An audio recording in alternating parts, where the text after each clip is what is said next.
प्यारे साथियों नमस्कार, राधे राधे, जय श्री कृष्णा। तो बिल्कुल साथियों, जिनका सपना है मेरे प्यारे साथियों 2025 में मास्टर एवं मास्टरनी बनने का, तो उनका सपना हम साकार कराएंगे। जैसा कि आप सभी को पता है कि हम आपको मैराथन क्लास दे रहे हैं, जिसमें आपका पूरा टॉपिक कंप्लीट हो जाता है और उससे बाहर एक भी प्रश्न नहीं जाएगा। हमारी पूरी गारंटी मेरे प्यारे साथियों, इस टॉपिक से एक भी प्रश्न बाहर नहीं जाएगा, ठीक है ना। तो आज का टॉपिक रहने वाला है मेरे प्यारे साथियों अधिगम का, ठीक है ना। आज हम अधिगम का सूपड़ा साफ करने वाले हैं। इससे जितने भी टॉपिक के क्वेश्चन बनते हैं उन सभी प्रश्नों को देखेंगे, फिर उसकी व्याख्या देख लेंगे, ठीक है ना साथियों। तो बिल्कुल जिनका सपना है मेरे प्यारे साथियों 2025 में मास्टर एवं मास्टरनी बनने का, तो बिल्कुल चैनल को सब्सक्राइब करके बेल आइकन प्रेस कर लेंगे, क्योंकि आपके मेंस की तैयारी भी इसी चैनल पर कराई जाएगी। तो आपके लिए बेहतर चैनल रहने वाला है, ठीक है ना सर। तो बिल्कुल शुरुआत करते हैं एक मोटिवेशन लाइन के साथ।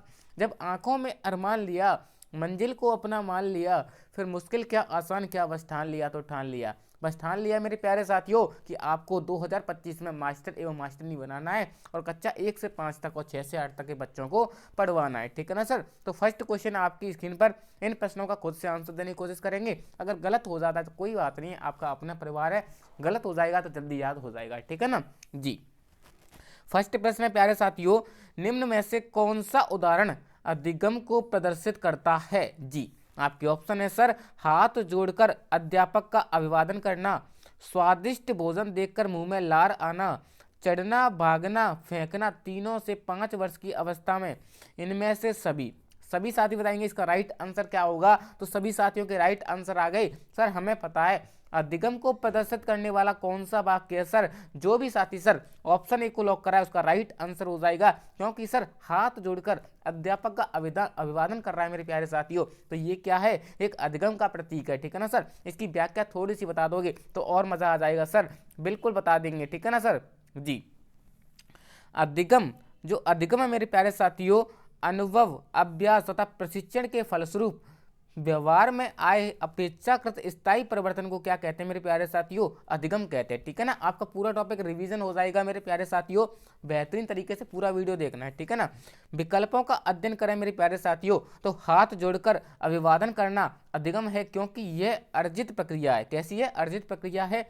अर्थात व्यक्ति को इस प्रकार अपने परिवार, समाज, विद्यालय आदि में ग्रहण करता है, ठीक है ना सर।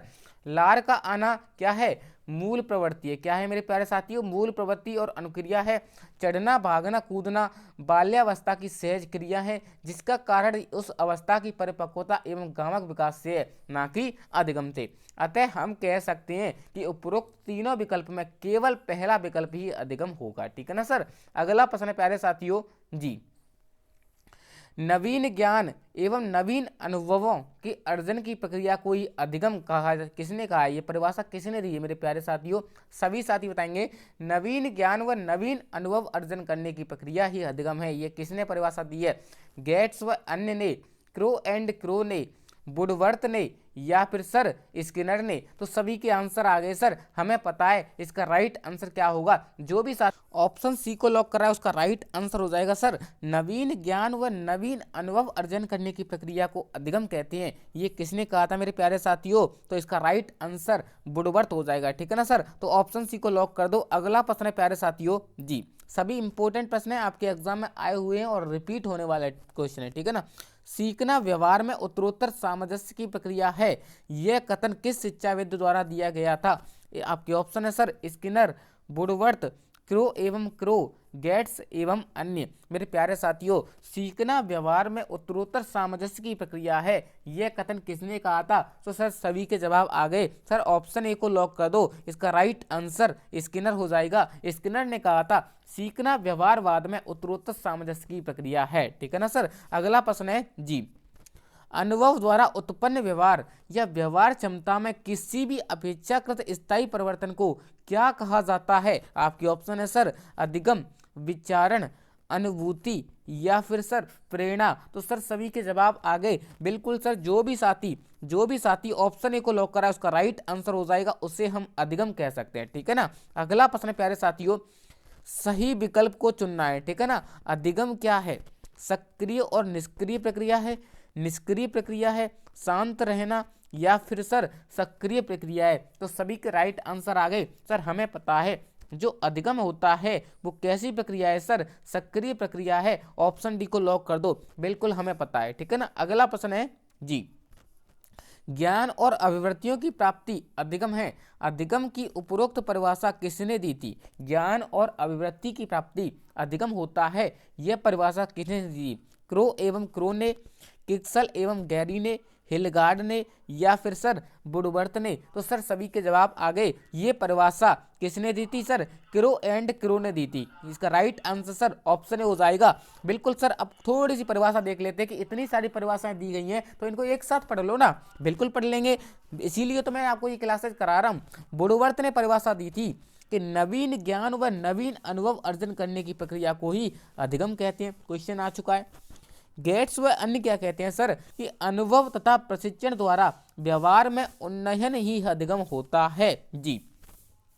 क्रो एंड क्रो कहते हैं आदतों, ज्ञान व अभिवृत्तियों का अर्जन ही अधिगम होता है। स्किनर कहते हैं व्यवहार में उत्तरोत्तर अनुकूलन, व्यवस्थापन या सामंजस्य ही क्या होता है? अधिगम होता है।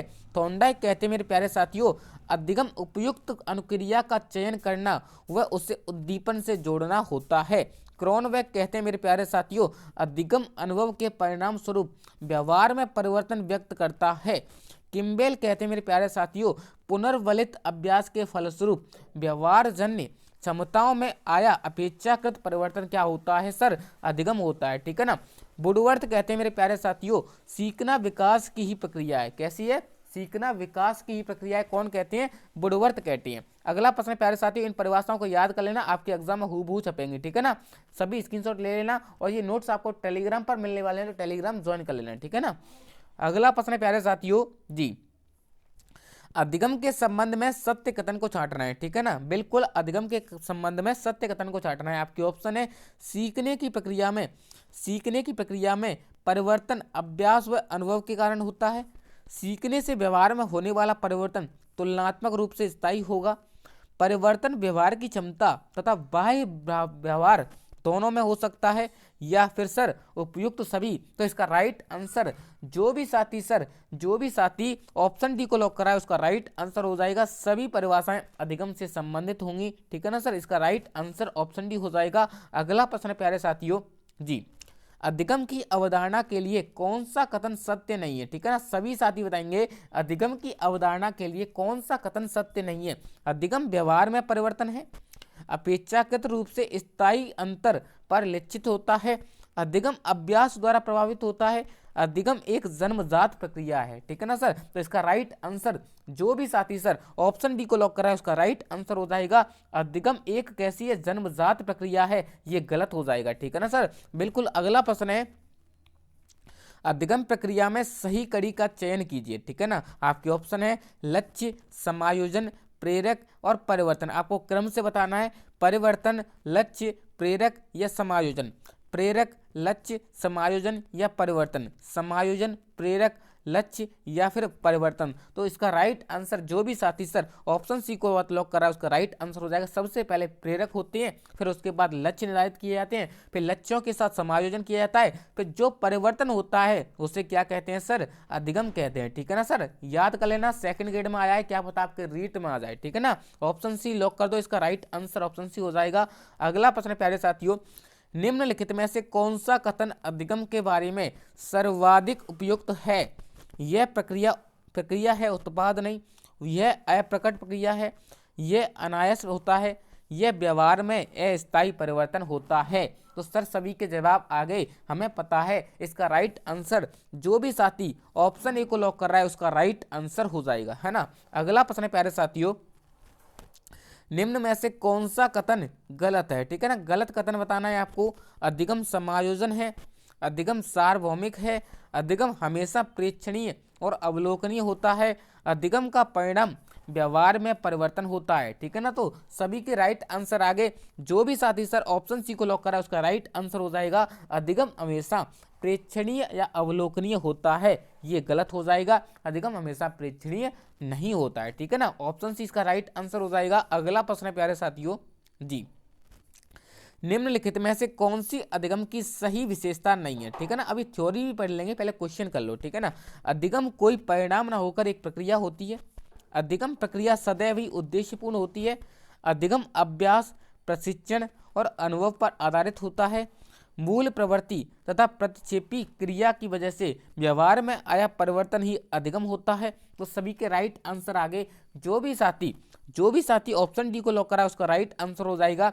मूल प्रवृत्ति तथा प्रतिक्षेपी क्रिया की वजह से व्यवहार में जो परिवर्तन आता है वो अधिगम नहीं होता है। मेरे प्यारे साथियों, आप जो कुछ भी कर रहे हो उससे जो परिवर्तन आ रहा है वो सब अधिगम होता है। ऐसा नहीं है कि मूल प्रवृत्ति और प्रतिक्षेपी क्रियाओं से अधिगम होगा, ठीक है ना। इसका राइट आंसर ऑप्शन डी हो जाएगा। अगला प्रश्न है, निम्नांकित में से सीखने की कौन सी विशेषता नहीं है, ठीक है ना। सभी बताएंगे निम्नांकित में से सीखने की कौन सी विशेषता नहीं है। सीखना एक जीवन पर्यंत प्रक्रिया है, सीखना लक्ष्य प्राप्ति में मदद करता है, सीखना केवल औपचारिक है, सीखना अभिप्रेरणा व परिपक्वता पर निर्भर होता है, ठीक है ना। सभी के राइट आंसर आ गए सर। जो भी साथी ऑप्शन सी को लॉक करा है उसका राइट आंसर हो जाएगा सीखना केवल औपचारिक ना होकर अनौपचारिक भी होता है, ठीक है ना। ये गलत हो जाएगा।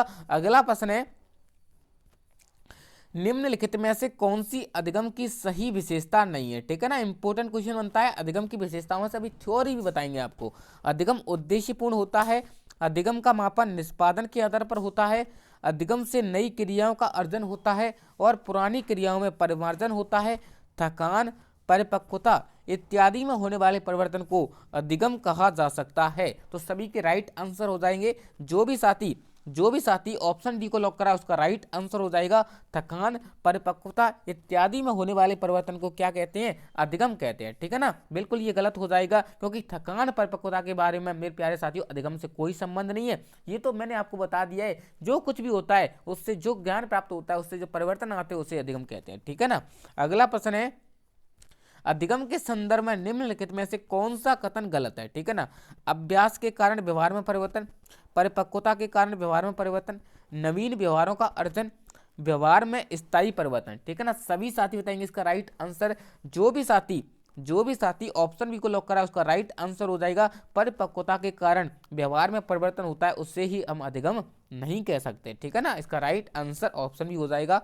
अगला प्रश्न है, निम्नलिखित में से कौन सा कथन अधिगम हेतु सही नहीं है, ठीक है ना। अधिगम उद्देश्यपूर्ण एवं लक्ष्य निर्देशित होता है, अधिगम समायोजन में सहायक होता है, अधिगम अस्थानांतरणीय है, अधिगम में अनुभवों का पुनर्गठन शामिल होता है। तो इसका राइट आंसर जो भी साथी ऑप्शन सी को लॉक कर रहा है कि अधिगम अस्थानांतरणीय है तो यही गलत हो जाएगा मेरे प्यारे साथियों। स्थानांतरणीय होता है। कैसा होता है, ट्रांसफरेबल होता है। ऑप्शन सी इसका राइट आंसर हो जाएगा। अब व्याख्या देख लेते हैं मेरे प्यारे साथियों। इतने देर से अधिगम की विशेषता बात कर रहे, अब व्याख्या देख लेते हैं। अधिगम व्यक्ति के व्यवहार की एक प्रमुख प्रक्रिया है। अधिगम से तात्पर्य व्यवहार तथा व्यवहार की क्षमता में तुलनात्मक रूप से स्थायी परिवर्तन अनुभव या अभ्यास के कारण होता है, ठीक है ना। वृद्धि, परिपक्वता, मादक पदार्थ या थकान की वजह से हुआ परिवर्तन अधिगम नहीं होता है, ठीक है ना। अधिगम की कुछ अन्य विशेषता है। अधिगम स्व उद्देश्य होता है, यानी अधिगम का एक निश्चित उद्देश्य होता है। अधिगम व्यवहार का परिमार्जन होता है। अधिगम में मूल प्रवृत्ति, प्रतिक्षेप या प्रतिव्रत, परिपक्वन के कारण आए परिवर्तन सम्मिलित नहीं होते हैं, ठीक है ना। याद रख लेना, इंपॉर्टेंट चीज है। अधिगम सतत प्रक्रिया है, यह सार्वकालिक या सार्वभौमिक होती है, ठीक है ना। अधिगम अर्जित प्रक्रिया है, यह व्यक्तिगत भी हो सकता है एवं सामाजिक भी हो सकता है, ठीक है ना। अधिगम व्यक्ति का संपूर्ण परिस्थितियों के लिए प्रतिक्रियात्मक पक्ष है। अधिगम सृजनात्मकता होता है।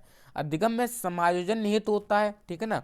अधिगम परिणाम नहीं अपितु एक प्रक्रिया है। हालांकि नवीन अध्ययन इसी बात की पुष्टि करते हैं कि अधिगम प्रक्रिया एवं परिणाम दोनों है। इसका प्रक्रिया अथवा परिणाम होना अधिगम की प्रकृति पर निर्भर करता है, ठीक है ना। अधिगम बाह्य दृष्टिकोण होता है और यानी अधिगम बाह्य दृष्टिगत हो भी सकता है और नहीं भी हो सकता है। अधिगम में सदैव एक प्रकार का अनुभव सम्मिलित रहता है। अधिगम में होने वाले परिवर्तन अपेक्षाकृत स्थायी होते हैं। अधिगम में मनोवैज्ञानिक घटनाओं का एक क्रम निहित होता है। अधिगम अनुमानित प्रक्रिया है और निष्पादन से भिन्न होता है, ठीक है ना। इन विशेषताओं को याद कर लेना, इंपॉर्टेंट रहने वाली है, ठीक है ना। अगला प्रश्न है जी, क्रो के अनुसार मानव अधिगम में अंतर्निहित मानसिक प्रक्रिया होती है, उसे क्या कहते हैं। निर्देशन, चयन, सूझ या फिर उपयुक्त सभी। तो सर सभी के जवाब आ गए, इसका राइट आंसर ऑप्शन डी हो जाएगा। क्रो एंड क्रो ने मेरे प्यारे साथियों अधिगम में जो अंतर्निहित होता है वो निर्देशन भी होता है, चयन भी होता है और सूझ भी होती है। इसका right answer sir option D हो जाएगा। अगला प्रश्न प्यारे साथियों, उससे पहले थोड़ी सी व्याख्या देख लो।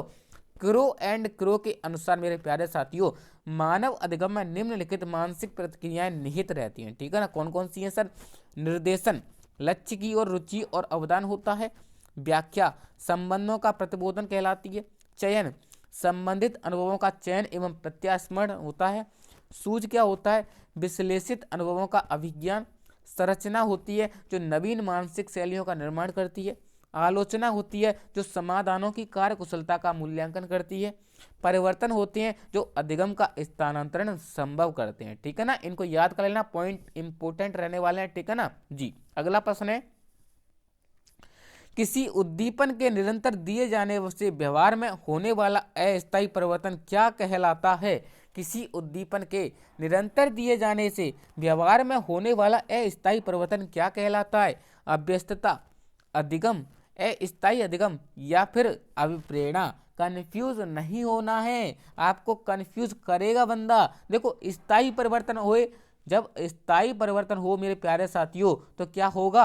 अधिगम हो जाएगा। लेकिन अस्थायी परिवर्तन हो तो प्यारे साथियों उसे हम अव्यस्तता कहते हैं। क्या कहते हैं? अव्यस्तता कहते हैं। इसका right answer sir option A हो जाएगा। क्या हो जाएगा? ऑप्शन ए हो जाएगा। कंफ्यूज नहीं होना है, अस्थायी और स्थायी में फर्क कर लेना है। ठीक है ना, अब देख लेते हैं थोड़ी सी व्याख्या। प्राय हमारे व्यवहार में कुछ अस्थायी परिवर्तन दृष्टिगत होते हैं। यह परिवर्तन थकान, औषधि, व्यसन, बीमारी आदि के कारण होते हैं। इन्हें अधिगम नहीं कहा जा सकता। ठीक है ना। अभ्यस्तता क्या होती है? अभ्यस्तता व्यवहार में आया अस्थायी परिवर्तन होता है। किसी उद्दीपक के बार बार उद्भाषण यानी दिए जाने से व्यवहार में कई बार ऐसा परिवर्तन आता है कि उस उद्दीपक के प्रति हमारे प्रतिवर्त जो रिफ्लेक्शन होती हैं वो कमज़ोर हो जाती हैं, जैसे कि बीमारी से या फिर थकान से कमज़ोर हो जाना। इसे हम अधिगम नहीं कह सकते, इसे अभ्यस्तता कहते हैं। ठीक है ना। उदाहरण के लिए देख सकते हैं, यदि आपके पड़ोस में विवाह हो रहा है तो इसके चलते देर रात तक डीजे का काफ़ी शोर होता है। प्रारंभ में इससे आपको परेशानी होती है, किंतु धीरे धीरे आपके कान उसके लिए अभ्यस्त हो जाती है और उस ध्वनि के प्रति आपके प्रतिबद्ध कमजोर हो जाते हैं। ये क्या है? एक अस्थायी परिवर्तन है। इसे अधिगम न कहकर अव्यस्तता कहते हैं। ठीक है ना सर। अगला प्रश्न है जी, वह अधिगम जिसके द्वारा शरीर की विभिन्न अनुक्रियाओं के लिए पर्यावरण के नियंत्रणार्थ मानव शरीर की मांसपेशियों को प्रशिक्षित किया जाता है कहलाता है गामक, प्रतिबोधात्मक, संकल्पनात्मक या फिर सर इनमें से कोई नहीं। तो सभी के राइट आंसर आ गए। जो भी साथी ऑप्शन ए को लॉक करा है उसका राइट आंसर हो जाएगा। जो गामक कौशल होता है मेरे प्यारे साथियों, इसका राइट आंसर हो जाएगा। ठीक है ना। इसकी व्याख्या देख लेते हैं। वह अधिगम जिसके द्वारा शरीर की विभिन्न अनुक्रियाओं के लिए पर्यावरण के नियंत्रण अर्थ मानव शरीर की मांसपेशियों को प्रशिक्षित किया जाता है, यह अधिगम प्रथम स्तर होता है। इंद्रियों का उपयोग करके विभिन्न विचारों को सीखने की प्रक्रिया प्रतिबोधात्मक अधिगम कहलाती है। ठीक है ना। संकल्पनाओं के स्तर पर जो अधिगम संकल्पात्मक अधिगम कहलाता है। इस प्रकार अधिगम में चिंतन तर्क महत्वपूर्ण साधन होते हैं। ठीक है ना सर, आपको समझ में आ गया होगा। बिल्कुल। अगला प्रश्न है प्यारे साथियों जी, निम्न में से कौन सा सीखने के सही स्तर होते हैं? सीखने का सही क्रम आपको बताना है। ठीक है ना। आपको टाइम दे देता हूं, आप सोच लो, समझ लो, फिर मैं आंसर क्लियर कर दूंगा। ठीक है ना। बिल्कुल जी। आपके सामने 4 बिंदु दे रखे हैं, 5 तथ्य, ज्ञान प्राप्त करना, सूचना, बोध और प्रज्ञान। इनको क्रम से दिखाना है। ठीक है ना। तो सर सभी के जवाब आगे। बिल्कुल सर। देखो सबसे पहले तथ्य आता है, फिर उसके बाद सूचना मिलती है, फिर ज्ञान प्राप्त होता है, फिर बोध होता है और फिर बाद में प्रज्ञान होता है। सर ऑप्शन सी को लॉक कर दो, हमें पता है इसका राइट आंसर ऑप्शन सी हो जाएगा। इनको याद कर लेना। सबसे पहले हमें तथ्य की जानकारी होती है, फिर उस तथ्य की सूचना प्राप्त होती है, सूचना से हमें ज्ञान प्राप्त होता है, ज्ञान के बाद बोध, बोध के बाद उसी ज्ञान को क्या कह देते हैं? प्रज्ञान कह देते हैं। ठीक है ना। इंपॉर्टेंट चीजें आपके एग्जाम में छपने वाली हैं। ठीक है ना। इसका राइट आंसर ऑप्शन सी हो जाएगा। इसको देख लो एक बार।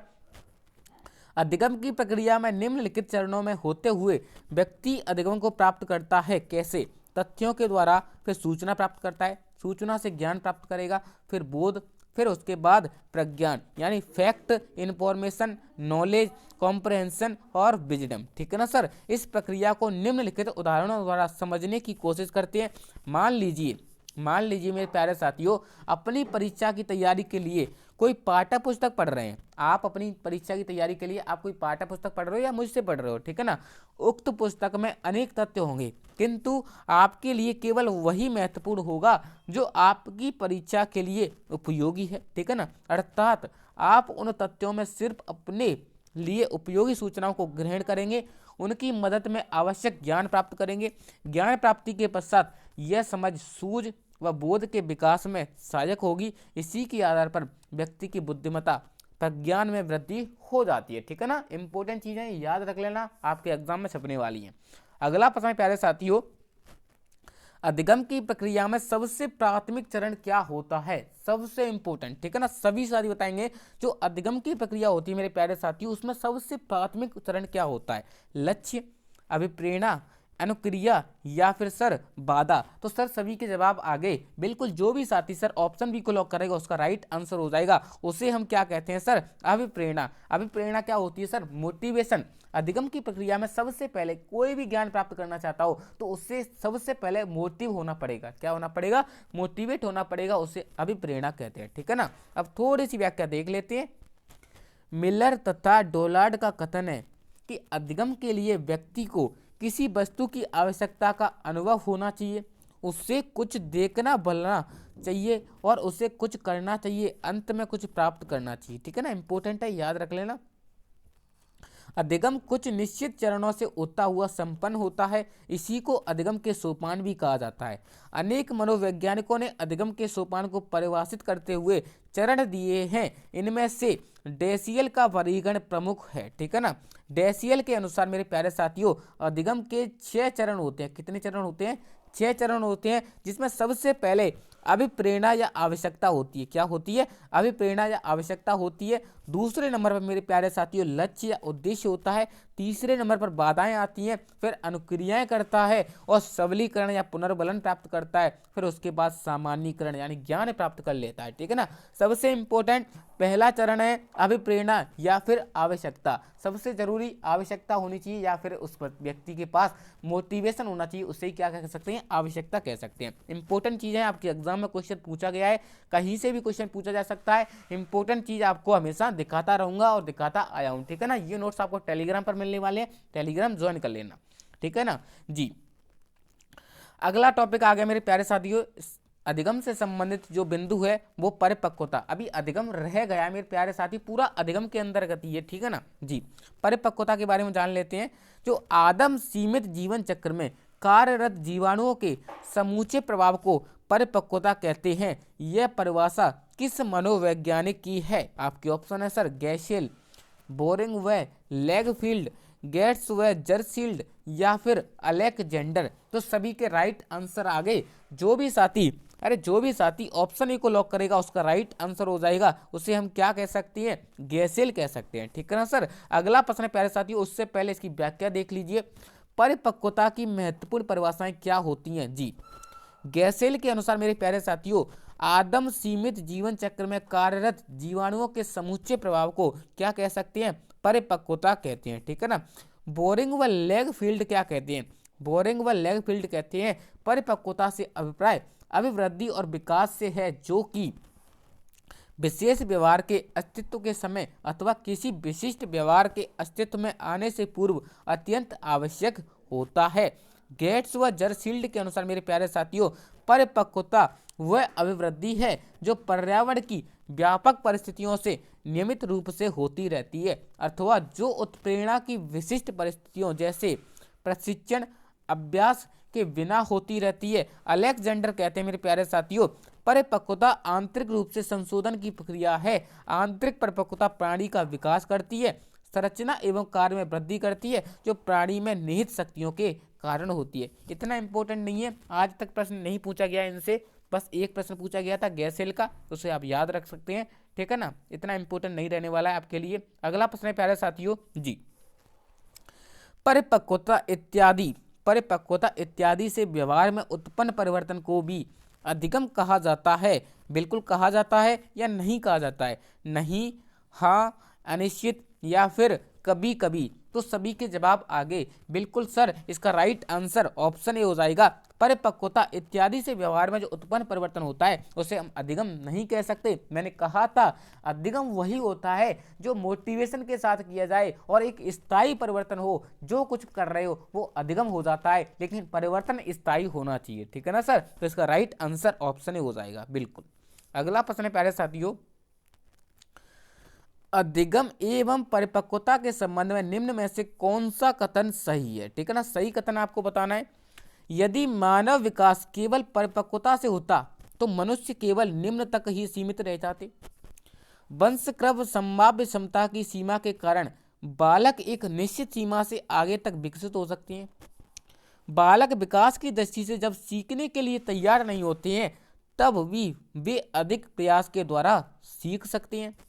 बालक की अंतर्निहित शक्तियों को बिना समय विचारे विकसित करने के लिए प्रोत्साहित किया जाना चाहिए, ठीक है ना। तो इसका राइट आंसर जो भी साथी ऑप्शन ए को बता रहे हैं उनका राइट आंसर हो जाएगा। सभी गलत हो जाएंगे, लेकिन ऑप्शन ए इसका राइट आंसर हो जाएगा। यदि मानव विकास केवल परिपक्वता से होता तो मनुष्य केवल निम्न तक ही सीमित रह जाते। सही बात है, अगर परिपक्वता मैच्योरिटी रखती मेरे प्यारे साथियों तो फिर अधिगम का कोई मतलब ही नहीं था, ठीक है ना। तो बिल्कुल सही हो जाएगा, ऑप्शन ए इसका राइट आंसर हो जाएगा। अगला प्रश्न है प्यारे साथियों जी, निम्न में से कौन सी बालकों के लिए अधिगम की प्रक्रिया नहीं है? ठीक है ना, बालकों के लिए अधिगम की प्रक्रिया क्या नहीं है? प्रतिबिंबन, रिफ्लेक्शन, तर्क, कल्पना या फिर परिपक्वता। आप सभी को पता होगा, मैंने आपको अच्छे से बता दिया है। बिल्कुल मेरे प्यारे साथियों, जो परिपक्वता होती है उसका संबंध अधिगम से बिल्कुल नहीं है, बिल्कुल नहीं है इसका संबंध अधिगम से, ठीक है ना। प्रतिबिंबन का होता है, तर्क का होता है, कल्पना का होता है, लेकिन परिपक्वता का नहीं होता है। याद कर लेना, रीट L1 2022 आपके एग्जाम में पूछा जाएगा, इंपॉर्टेंट क्वेश्चन है, ठीक है ना जी। सर परिपक्वता होती क्या है, एक बार बता दो। परिपक्वता विकास की एक निश्चित अवस्था है जिसमें किसी व्यक्ति द्वारा कार्य विशेष को करने की योग्यता परिपक्वता कहलाती है। परिपक्वता द्वारा उत्पन्न परिवर्तन ही अधिगम नहीं है, क्योंकि परिपक्वता द्वारा शरीर में केवल जैविक परिवर्तन होते हैं, जबकि अधिगम सीखना, शारीरिक, मानसिक आदि प्रतिक्रियाओं को विकसित करना होता है। उदाहरण के रूप में मेरे प्यारे साथियों, शिशु के पांव मांसपेशियों का मजबूत हो जाना परिपक्वता की निशानी होती है। पहले शिशु के पांव कमजोर होते हैं, लेकिन फिर बाद में चल के किशोरावस्था या प्रौढ़ावस्था में जाके कैसे हो जाते हैं? मजबूत हो जाते हैं। क्या है ये क्या है? परिपक्वता है। उसका साइकिल चलाना सीखना क्या है? अधिगम है, ठीक है ना। याद रख लेना, परिपक्वता क्या है? शारीरिक परिवर्तन है, उसे परिपक्वता कह सकते हैं, लेकिन उसका साइकिल चलाना, इस स्किल सीख रहा है, वो क्या है? अधिगम है, ठीक है ना। एक और उदाहरण देख लो, जैसे शिशु की उंगलियों की मांसपेशियों का पेंसिल पकड़ने के योग्य हो जाना परिपक्वता को दर्शाता है। वही पेंसिल पकड़कर अंक लिखना, अक्षर लिखना आदि अधिगम कहलाते हैं, ठीक है ना। सब चीज क्लियर करके चलूंगा, बिल्कुल। कुल मिलाकर हम कह सकते हैं मेरे प्यारे दोस्त कि परिपक्वता की वजह से आय परिवर्तन अधिगम नहीं है, किंतु परिपक्वता अधिगम को प्रभावित करती है और दोनों में घनिष्ठ संबंध होते हैं, क्योंकि जब तक व्यक्ति किसी कार्य को करने के लिए परिपक्व नहीं होगा तब तक उससे वह कार्य नहीं सिखाया जा सकता। परिपक्वता के बिना अधिगम संभव नहीं है और अधिगम की चाह के बिना परिपक्वता निरर्थक होती है, ठीक है ना। परिपक्वता प्रकृति और अधिगम यानी पालन पोषण विकास के निर्माणार्थ एक दूसरे को प्रभावित करते हैं। यदि हमारे विकास का आधार केवल परिपक्वता ही हो तो मनुष्य का आज ही पशुवत जीवन जी रहा होता। हमारे विकसित जीवन के पीछे बहुत बड़ा कारण है, अतः ये जमा प्लस होने वाले बिंदु ना होकर एक दूसरे को प्रभाव डालने वाले बिंदु हैं, ठीक है ना, बिल्कुल।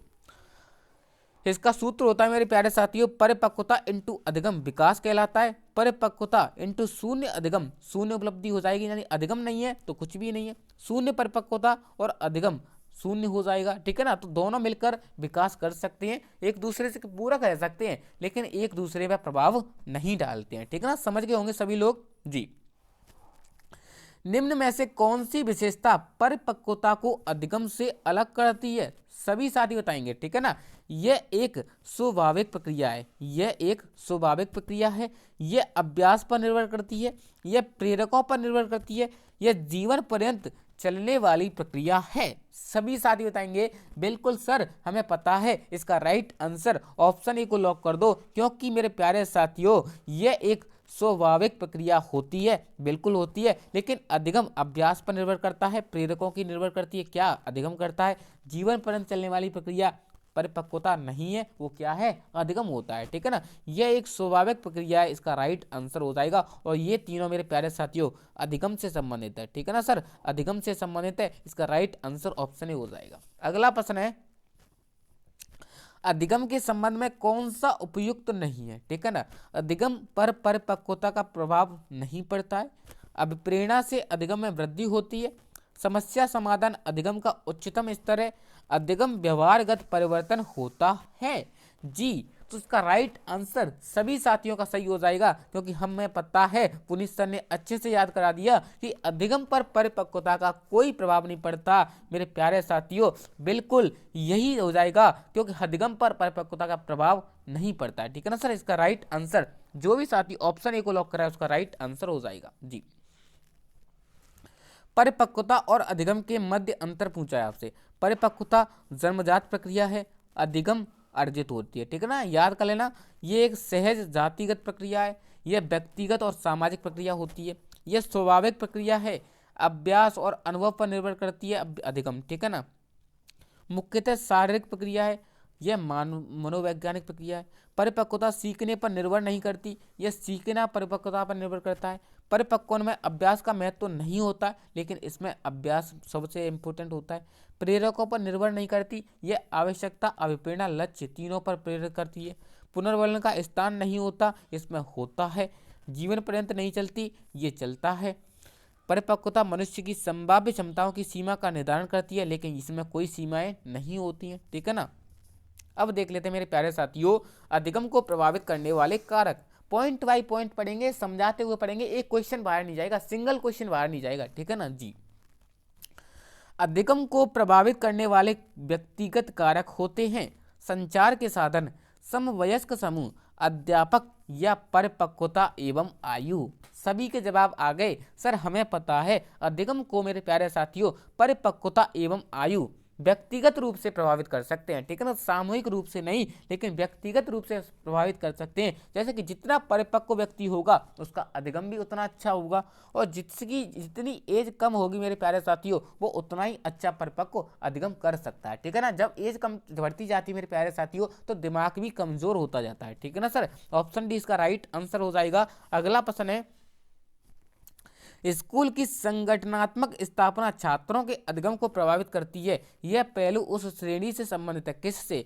क्रियात्मक कारक से, मनोवैज्ञानिक कारक से, सामाजिक कारक से, या फिर अन्य कारक से। तो इसका राइट आंसर जो भी साथी ऑप्शन सी को लॉक करा है उसका राइट आंसर हो जाएगा सर, हम इसे सामाजिक कारक कह सकते हैं, ठीक है ना। आप सभी के लिए आवश्यक सूचना मेरे प्यारे साथियों, जो भी बच्चा रीट की तैयारी कर रहा है और उसको डर लग रहा है मेरे प्यारे साथियों कि हमारा रीट एग्जाम पास होगा कि नहीं, जैसे ही आपका रीट एग्जाम पास आता जा रहा है आपको घबराहट हो रही है, तो मैं आपसे एक वादा करता हूं मेरे प्यारे साथियों, आपके एग्जाम में लगभग अगर 10 से 5 दिन भी मिल जाए ना मेरे प्यारे साथियों, तो आप हमारी ई बुक को पढ़ के रीट को पास कर सकते हैं गारंटी के साथ। मैंने इसमें क्या रखा है मेरे प्यारे साथियों, साइकोलॉजी के 3000 प्रश्न, हिंदी व्याकरण और शिक्षण विधियों के 2000 प्रश्न, संस्कृत व्याकरण और शिक्षण विधियों के 2000 प्रश्न, राजस्थान जीके के 3000 प्रश्न, और आज तक पिछले वर्ष के जितने भी एग्जाम हुए हैं उन सभी के सोल्ड पेपर आपको व्याख्यात्मक तरीके से जैसे मैं पढ़ाता हूं उसी तरीके से आपको मिलने वाले हैं।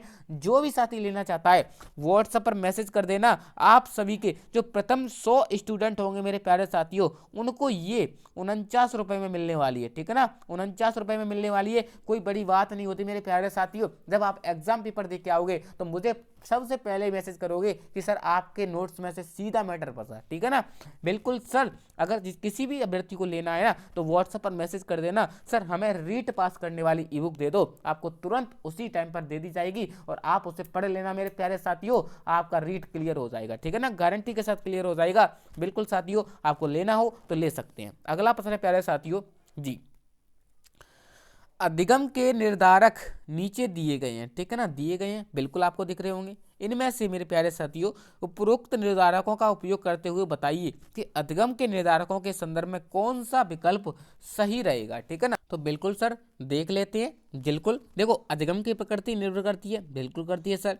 अभिप्रेरणा का प्रभाव पड़ता है, बिल्कुल पड़ता है, जितना ज़्यादा मोटिवेशन होगा जितना ज़्यादा अधिगम होगा, ठीक है ना। विन्यास का प्रभाव पड़ता है, बिल्कुल पड़ता है सर। अभ्यास का प्रभाव पड़ता है, आप सभी को पता है अभ्यास की तो ये प्रक्रिया ही है, ठीक है ना, अधिगम अभ्यास की तो ही प्रक्रिया है। जी बिल्कुल सर, तो 1 2 3 4 सभी सत्य हो जाएंगे, ठीक है ना सर। तो ऑप्शन डी को लॉक कर दो, बिल्कुल इसका राइट आंसर ऑप्शन डी हो जाएगा। अब थोड़ी सी व्याख्या देख लेते हैं इसके बारे में। व्यक्ति के अधिगम को बहुत से कारक प्रभावित करते हैं, उनका परीक्षण अध्ययन की दृष्टिकोण से निम्न प्रकार से किया जा सकता है। विद्यार्थियों से संबंधित कारक कौन कौन से होते हैं सर? शारीरिक विकास होता है, मानसिक व मनोवैज्ञानिक कारक होता है। शारीरिक कारक में स्वास्थ्य, आयु, परिपक्वता, ज्ञानेंद्रियां, संवेदी क्षमता आदि आ जाती हैं। मानसिक एवं मनोवैज्ञानिक कारक में अभिप्रेरणा, इच्छा शक्ति, बुद्धि लब्धि, अंतर्निहित क्षमता है, संवेगात्मक स्थिति, रुचि, अभिवृत्ति, अभियोग्यता, थकान, ऊब, एक रूपता, नीरसता आदि आ जाते हैं, ठीक है ना सर। इंपॉर्टेंट है, याद कर लेना। अगला प्रश्न है प्यारे साथियों, उससे पहले थोड़ी सी व्याख्या और देख लो। एक सामाजिक कारक होते हैं और एक भौतिक कारक होते हैं। सामाजिक कारक के अंतर्गत, इसके अंतर्गत व्यक्ति के समाज के वे पक्ष समाहित होते हैं जो उसके अधिगम को प्रत्यक्ष या परोक्ष रूप से प्रभावित करते हैं, जैसे परिवार, पास पड़ोस, इतना इंपॉर्टेंट नहीं है, ठीक है ना। भौतिक कारक कौन कौन से होते हैं? रोशनी, तापमान, ये इनको देख लेना, ठीक है ना। आर्थिक कारक कौन कौन से होते हैं? इतना इंपॉर्टेंट नहीं रहने वाला है। अगला प्रश्न है प्यारे साथियों जी, असुमेलित को छांटिए। असुमेलित को आपको छांटना है।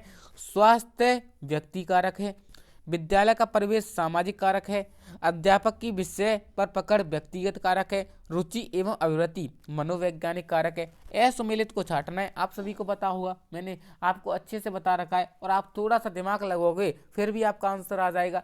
सर हमें पता है कि अध्यापक की विषय पर पकड़ ये व्यक्तिगत कारक नहीं होता है मेरे प्यारे साथियों। ये कैसा होता है? बिल्कुल सामाजिक कारक होगा। कैसा होगा? सामाजिक कारक होगा। अध्यापक की विषय पर पकड़ मेरे प्यारे साथियों व्यक्तिगत विशेषता नहीं होती है, ये कैसी होती है? सामाजिक होती है, ठीक है ना सर। ऑप्शन सी इसका राइट आंसर हो जाएगा। अगला प्रश्न है, निम्न में से कौन सा कक्षा में सीखने के प्रभावित करने वाला मनोवैज्ञानिक कारक है? ठीक है ना, मनोवैज्ञानिक कारक आपसे पूछा है। स्वास्थ्य, उम्र एवं जेंडर व्यक्तिगत कारक होता है।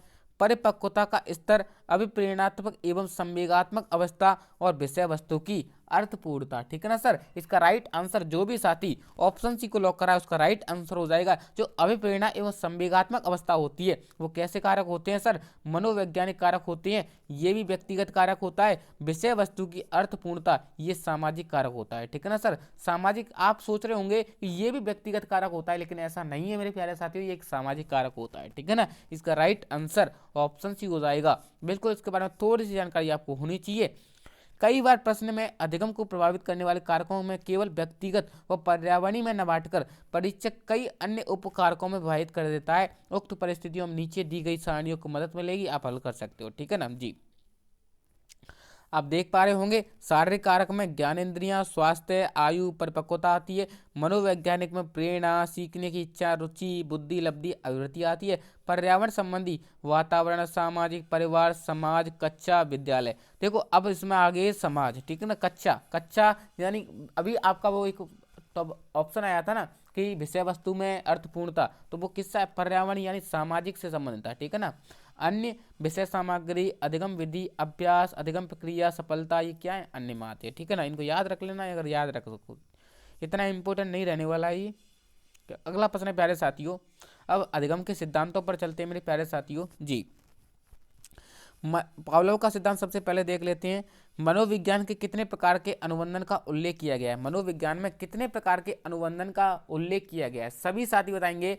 1 प्रकार, 2 प्रकार, 3 प्रकार या फिर सर 4 प्रकार। तो सर सभी के जवाब आगे। बिल्कुल इसका राइट आंसर सर 2 प्रकार हो जाएगी। बिल्कुल सर 2 प्रकार से बताया, इसका राइट आंसर ऑप्शन भी हो जाएगा। कौन कौन से सर बता दो एक बार। बिल्कुल बता देंगे। अनुबंधन सीखने की सबसे सरल विधि है। यह साहचर्य पर आधारित होती है। मनोविज्ञान में मुख्यतः 2 प्रकार के अनुबंधनों का उल्लेख होता है, प्राचीन शास्त्रीय अनुबंधन और साधनात्मक या फिर क्रियात्मक अनुबंधन। ठीक है ना सर, इनको रट लेना अच्छे से, इंपोर्टेंट क्वेश्चन बनता है। ठीक है ना। अगला प्रश्न है, शास्त्रीय अनुबंधन के प्रतिपादक हैं इवान पावलोव, थॉर्नडाइक, स्किनर या फिर कोहलर। तो सर सभी के जवाब आगे। बिल्कुल हमें पता है, इसका राइट आंसर ऑप्शन भी हो जाएगा। तो शास्त्रीय अनुबंधन है मेरे प्यारे साथी, उसके प्रतिपादक कौन है? इवान पावलोव हो जाएंगे। अगला प्रश्न है, सीखने का क्लासिकल कंडीशनिंग सिद्धांत किसने प्रतिपादित किया था? ठीक है ना। स्किनर द्वारा, पावलोव द्वारा, थॉर्नडाइक द्वारा या फिर कोहलबर्ग द्वारा। तो सर सभी के जवाब आगे। बिल्कुल जो भी साथी ऑप्शन बी को लॉक करा उसका राइट आंसर हो जाएगा। जो क्लासिकल कंडीशनिंग सिद्धांत है वो किसने दिया था? सर पावलोव ने दिया था। इसका राइट आंसर ऑप्शन बी को लॉक कर दो। अगला प्रश्न है प्यारे साथियों, इवान पावलोव द्वारा प्रतिपादित शास्त्रीय अनुबंधन सिद्धांत अधिगम को निम्न में से किस द्वारा समझाया जाता है? पुनर्बलन द्वारा, साहचर्य द्वारा, अनुकरण द्वारा या फिर अंतर्दृष्टि द्वारा। तो सभी के जवाब आगे। सर हमें पता है, इसका राइट आंसर जो भी साथी ऑप्शन बी को लॉक करा उसका राइट आंसर हो जाएगा। अभी हमने बताया था कि देखो, साधनात्मक या फिर क्रियात्मक अनुबंधन। ठीक है ना, वही आ गया मेरे प्यारे साथियों। उसे क्या से कह सकते हैं? साहचर्य अधिगम भी कह सकते हैं। ऑप्शन बी को लॉक कर दो। ठीक है ना जी। अब देख लेते हैं पावलोव के बारे में। शास्त्रीय अनुबंधन सिद्धांत सीखने का सबसे प्राचीन सिद्धांत है। इसका प्रतिपादन रूसी शरीर वैज्ञानिक इवान पावलोव ने किया। किसने किया? इवान पावलोव ने किया। इस हेतु इन्हें 1904 का चिकित्सा जगत का नोबेल पुरस्कार दिया गया। आपसे क्वेश्चन भी पूछा गया था मेरे प्यारे साथियों, ऐसे कौन से मनोवैज्ञानिक हैं जिसको नोबेल पुरस्कार दिया जा चुका है मेरे प्यारे साथियों? तो वो कौन है? इवान पावलोव है। ठीक है ना सर, याद रख लेना, इंपॉर्टेंट क्वेश्चन बनता है आपका इसमें से। प्रत्येक प्राणी किसी निश्चित उद्दीपक के लिए दिए जाने वाले निश्चित अनुक्रिया का प्रदर्शन करता है। यह उसकी आंतरिक मनोवृत्ति पर निर्भर करता है। पावलोव कहते हैं मेरे प्यारे साथियों, क्या कहते हैं कि जब किसी स्वाभाविक उद्दीपक के साथ अस्वाभाविक उद्दीपक को बार बार प्रस्तुत किया जाए तो कालांतर में प्राणी अस्वाभाविक उद्दीपक के प्रति वैसी ही अनुक्रियाएं करता है। उदाहरण के रूप में अक्सर हमारे फोन की घंटी बजने पर हमारा ध्यान अपनी जेब की ओर जाता है। यदि हम किसी बस अथवा भीड़ वाले स्थान पर हो, अचानक हम वैसी ही रिंगटोन सुनाई दे जैसे हमारे हाथ स्वतः जेब की ओर चला जाता है। जैसे मतलब आपके फ़ोन में जो रिंगटोन लगी है वो किसी और के फ़ोन में बजे ना, तो ऐसा लगता है कि हमारे फ़ोन में भी आ रहा है। ठीक है ना, तो ये क्या होता है? अनुबंधन होता है। ठीक है ना। पावलोव का प्रयोग, पावलोव ने अपना प्रयोग एक कुत्ते पर किया। कुत्ता भोजन की थाली सामने रखने पर लार निकालता था।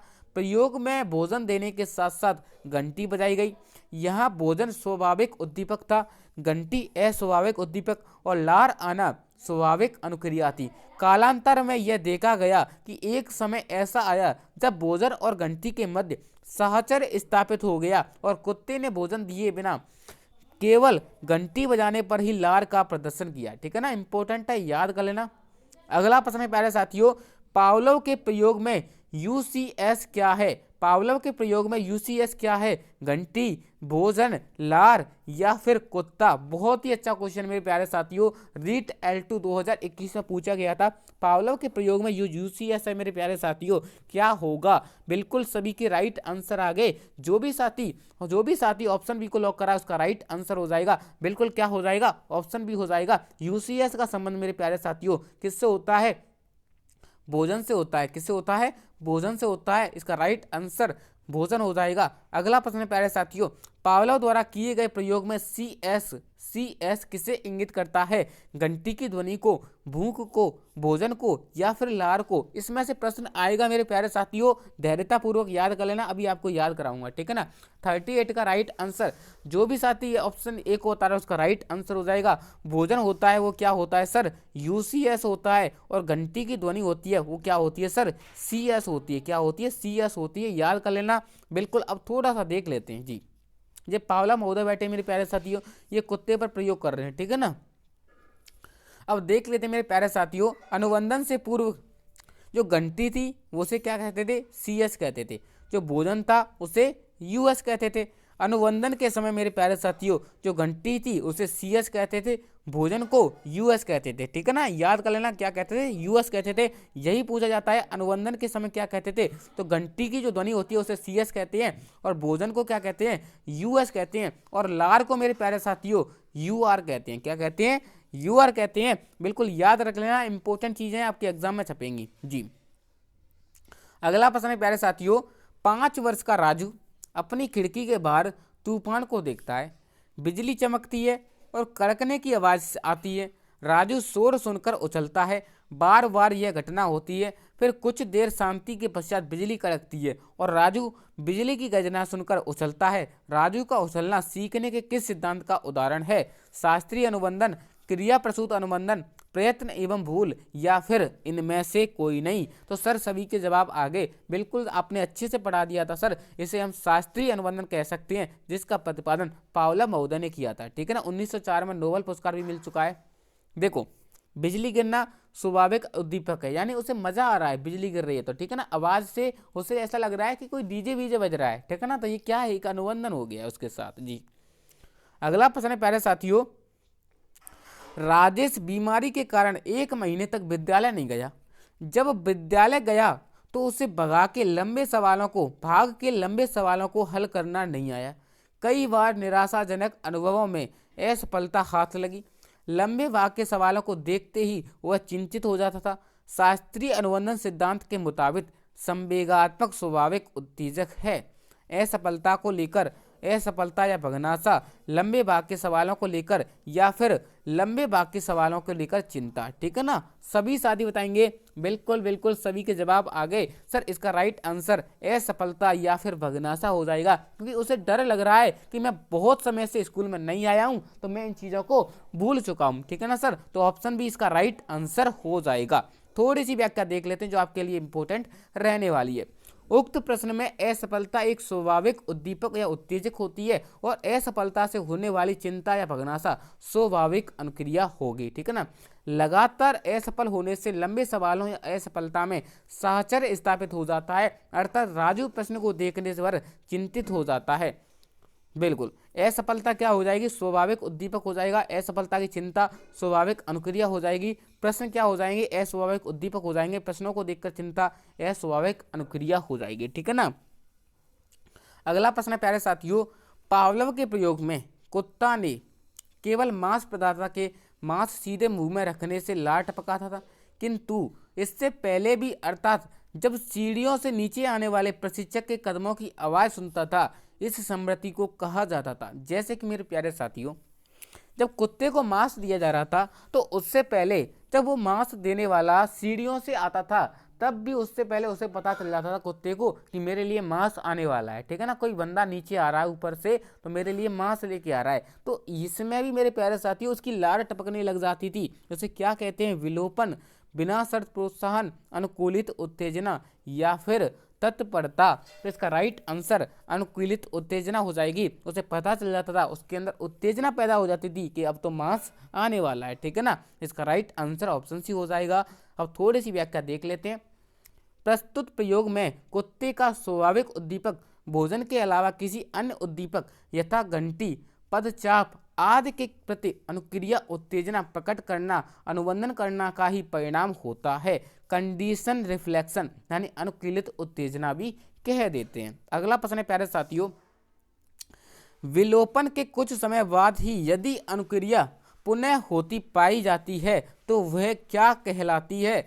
सामान्यीकरण, स्वतः पुनर्लाभ, विभेदन या फिर विलोप का प्रतिरोध। तो सभी के राइट आंसर आ गए। जो भी साथी सर ऑप्शन बी को लॉक करा है उसका राइट आंसर हो जाएगा। इसे हम स्वतः पुनर्लाभ कह सकते हैं। क्या कह सकते हैं? स्वतः पुनर्लाभ कह सकते हैं। ठीक है ना। इसके बारे में थोड़ी सी व्याख्या देख लेते हैं। विलोप, विलोप क्या होता है?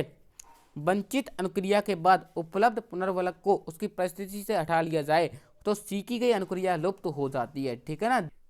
यही विलोपन कहलाती है। क्या कहलाती है? विलोपन कहलाती है।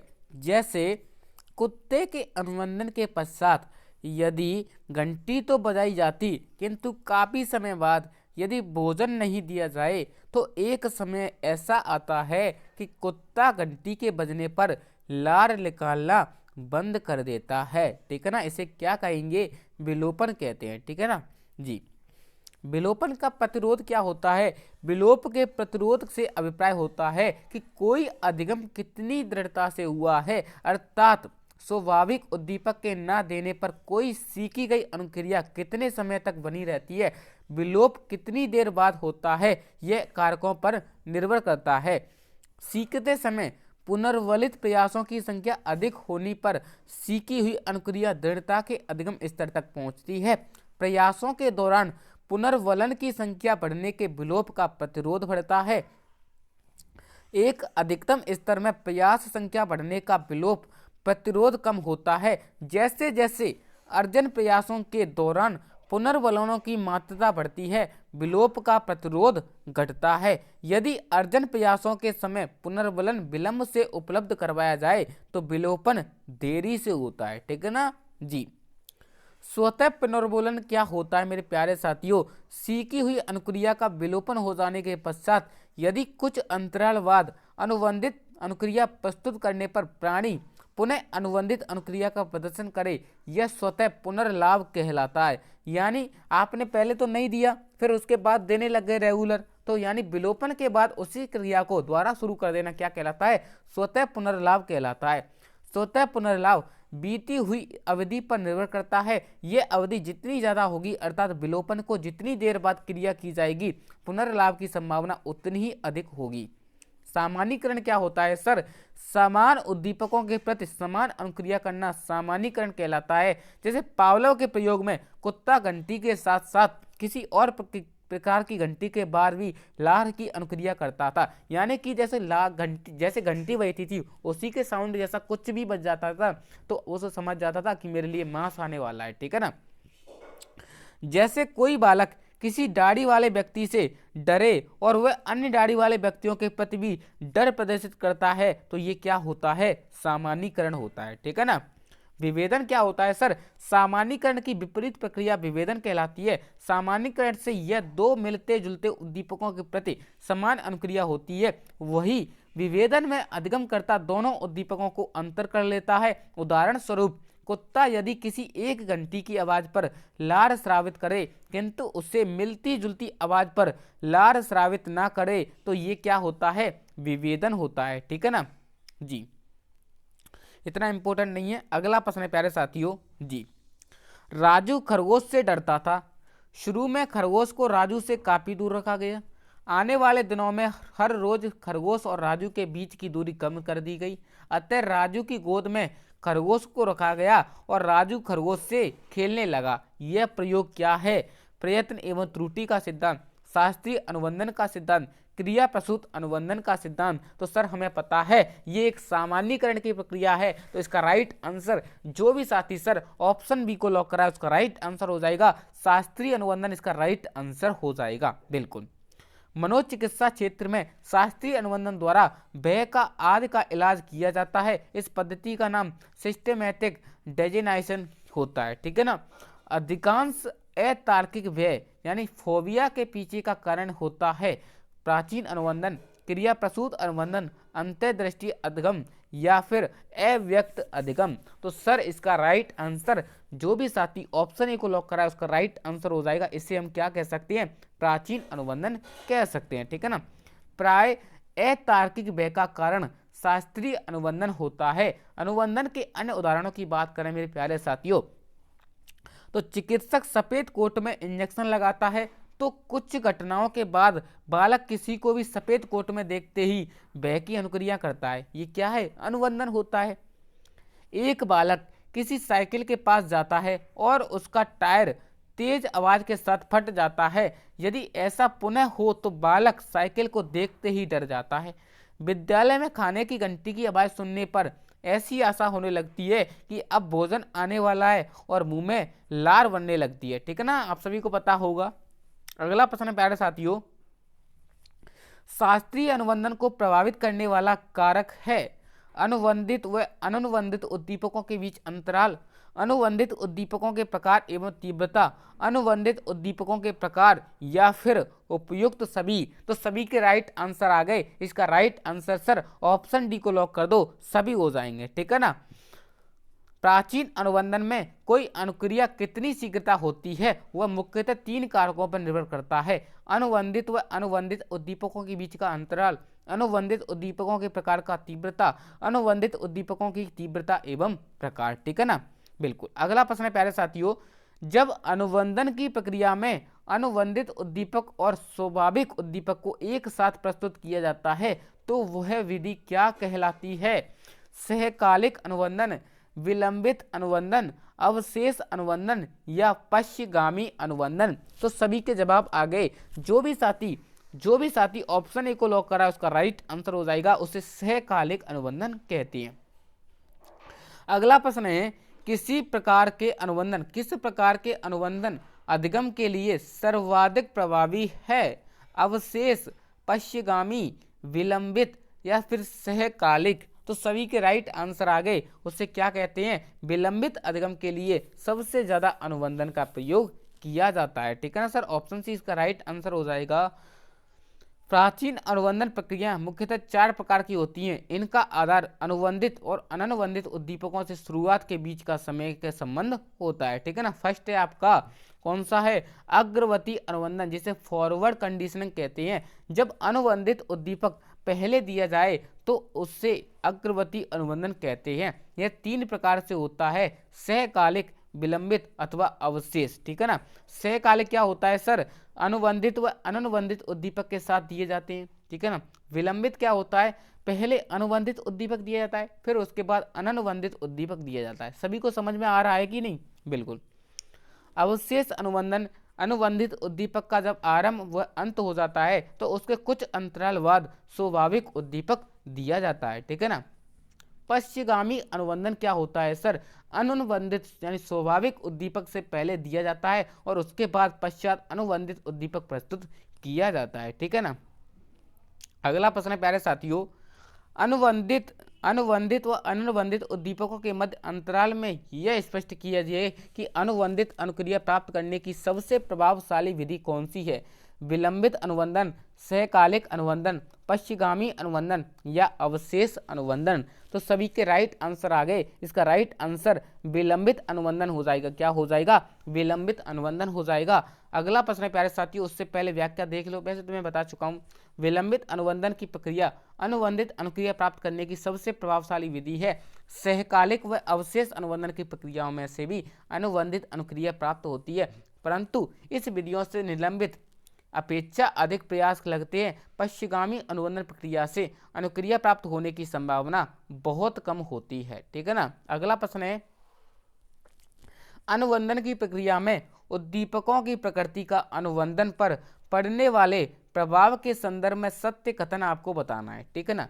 विमुखी उद्दीपक द्वारा अनुबंधन तीव्र गति से होता है, प्रवृत्त्यात्मक उद्दीपक द्वारा अनुबंधन तीव्र गति से होता है, विमुखी या फिर प्रवृत्त्यात्मक उद्दीपक द्वारा अनुबंधन समान गति से होता है, या इनमें से कोई नहीं। ठीक है ना। तो इसका राइट आंसर जो भी साथी ऑप्शन ए को लॉक करा उसका राइट आंसर हो जाएगा विमुख उद्दीपक द्वारा अनुबंधन तीव्र गति से होता है। ठीक है ना। अब देख लेते हैं थोड़ा सा। प्राचीन अनुबंधन में 2 प्रकार के होते हैं, प्रवृत्त्यात्मक और विमुखी। क्या क्या होते हैं ये? प्रवृत्त्यात्मक अनुबंधित उद्दीपक स्वतः सुगम्य अनुक्रिया उत्पन्न करते हैं, जैसे खाना पीना, दुलाना आदि। ये अनुक्रियाएं संतोष और प्रसन्नता आदि करती हैं। ठीक है ना। विमुखी क्या होता है मेरे प्यारे साथियों? विमुखी दुखदायी यानी क्षतिकारक होता है। ठीक है ना। इतना इंपॉर्टेंट नहीं रहने वाला, 1-2 क्वेश्चन आते हैं इससे। थॉर्नडाइक का सिद्धांत आ जाता है मेरे प्यारे साथियों, इंपॉर्टेंट रहने वाला है, क्वेश्चन बनेगा। निम्न में से अधिगम का मुख्य नियम नहीं है, ठीक है ना। अधिगम के 3 नियम बताए थॉर्नडाइक ने, उनमें से मुख्य नियम नहीं है। प्रभाव का नियम, तत्परता का नियम, अभ्यास का नियम, तीनों हो जाएंगे। मनोवृत्ति का नियम कैसा है, गौड़ नियम है, ठीक है ना सर। इसका राइट आंसर ऑप्शन डी हो जाएगा। एडवर्ड ली थॉर्नडाइक को शिक्षा मनोविज्ञान का जनक कहा जाता है। अपनी पुस्तक एनिमल इंटेलिजेंसी में उन्होंने संबंधवाद यानी कनेक्शनिज्म का संप्रत दिया। उनके अनुसार उद्दीपक और अनुक्रिया के मध्य संबंध बन जाना ही क्या कहलाता है, अधिगम कहलाता है। थॉर्नडाइक ने अपने प्रयोग में भूखी बिल्ली को पिंजरे में बंद किया और उसके सामने भोजन का टुकड़ा रखा गया। बिल्ली ने बाहर निकलने के लिए बहुत सी अनुक्रियाएं की, प्रयास एवं त्रुटि और अंततः सफल अनुक्रिया करके बिल्ली ने भोजन प्राप्त कर लिया। कालांतर में यह देखा गया कि बिल्ली द्वारा भोजन की प्राप्ति के लिए होने वाले असफल प्रयासों में कमी आती गई और सफल प्रयास शीघ्रता में होने लग गया। अपने सिद्धांतों के प्रतिपादन के लिए थॉर्नडाइक ने अधिगम के नियम दिए, जिन्हें मुख्य नियम एवं गौण नियम में वर्गीकृत किया जा सकता है, ठीक है ना जी। मुख्य नियम कितने हैं, 3 हैं सर। कौन कौन से हैं, तत्परता का नियम, अभ्यास का नियम और प्रभाव का नियम। अभ्यास के नियम के 2 भाग हैं, उपयोग का नियम और अनुपयोग का नियम, ठीक है ना। गौण नियम में बहु अनुक्रिया का नियम, मनोवृत्ति का नियम, आंशिक क्रिया का नियम, सादृश्यता द्वारा अनुक्रिया का नियम और साहचर्य परिवर्तन का नियम। इनको याद रख लेना, इंपॉर्टेंट नियम रहने वाले हैं, ठीक है ना। अगला प्रश्न है प्यारे साथियों जी, अधिगम में उपयोग और अनुपयोग के नियम को भी कहा जाता है प्रभाव का नियम, श्रम का नियम, प्रबलन का नियम या फिर इनमें से कोई नहीं। अधिगम में उपयोग और अनुपयोग के नियम को क्या कहा जाता है मेरे प्यारे साथियों, बिल्कुल सर, आपने अभी बताया था कि अभ्यास के नियम के 2 भाग होते हैं, उपयोग का नियम और अनुपयोग का नियम। लेकिन सर इसमें अभ्यास तो कहीं पर दिख नहीं रहा है। लेकिन मेरे प्यारे साथियों आपके लिए एक ऑप्शन होता है, सर बोनस दे देंगे, आपको बोनस दे देंगे, टेंशन लेने की बात नहीं है, ठीक है ना। अभ्यास का नियम इसमें नहीं दिया है तो बोनस दे देंगे, ठीक है ना। 2017 में पूछा गया था, बोनस दिया गया था। अगला प्रश्न है प्यारे साथियों जी, निम्नलिखित में से कौन सा कथन सत्य है जी। घोड़े को तालाब तक ले जा सकता है, उसको पानी के लिए पीने के लिए बाध्य किया जा सकता है। घोड़े को ना तो तालाब तक ले जाया जा सकता है और ना ही पानी पीने के लिए बाध्य किया जा सकता है। घोड़े को तालाब पर ले जाकर उसको पानी पिलाने के लिए सब कुछ किया जा सकता है। घोड़े को तालाब तक ले जाया जा सकता है, लेकिन उसको पानी पीने के लिए बाध्य नहीं किया जा सकता। इसका राइट आंसर बताएंगे मेरे प्यारे साथियों, बिल्कुल सर ऑप्शन डी हो जाएगा, क्योंकि सभी गलत हैं मेरे प्यारे साथियों। जबरदस्ती पानी कैसे पिला सकते हैं घोड़े को, जब घोड़ा चाहेगा तभी तो पानी पिएगा। हम आप उसको पानी तक तो ले जा सकते हैं, लेकिन पानी पिए या ना पिए उसकी मर्जी है ना। तो इसका right answer sir option D हो जाएगा। अगला प्रश्न है प्यारे साथियों, एक शिक्षक होने के नाते आप सीखने के किस नियम को नहीं अपनाएंगे, ठीक है ना। आंशिक क्रिया का नियम, तत्परता का नियम, अभ्यास का नियम या फिर प्रलोभन का नियम। तो इसका राइट आंसर जो भी साथी ऑप्शन डी को बता रहे हैं उसका राइट आंसर हो जाएगा प्रलोभन का नियम नहीं अपनाएंगे, ठीक है ना। अगला प्रश्न है प्यारे साथियों, तत्परता का नियम निम्न स्कूल से संबंधित है, प्रत्यक्षवाद, व्यवहारवाद, संज्ञानवाद या फिर प्रयोजनवाद। सभी के राइट आंसर आ गए सर। तत्परता का नियम किससे संबंधित है सर, ऑप्शन बी को राइट कर दो, बिल्कुल सर व्यवहारवाद से हो जाएगा। अगर ऑप्शन में संयोजनवाद नहीं दिया है मेरे प्यारे साथियों तो आपको व्यवहारवाद ही करना है। सेकंड ग्रेड में 2011 में पूछा गया था और कोर्ट द्वारा मेरे प्यारे साथियों ऑप्शन बी को राइट माना गया था, ठीक है ना सर, याद रख लेना, इंपॉर्टेंट क्वेश्चन है। अगला प्रश्न है प्यारे साथियों, निम्नांकित में से थॉर्नडाइक के अनुसार अधिगम का प्राथमिक नियम क्या होगा।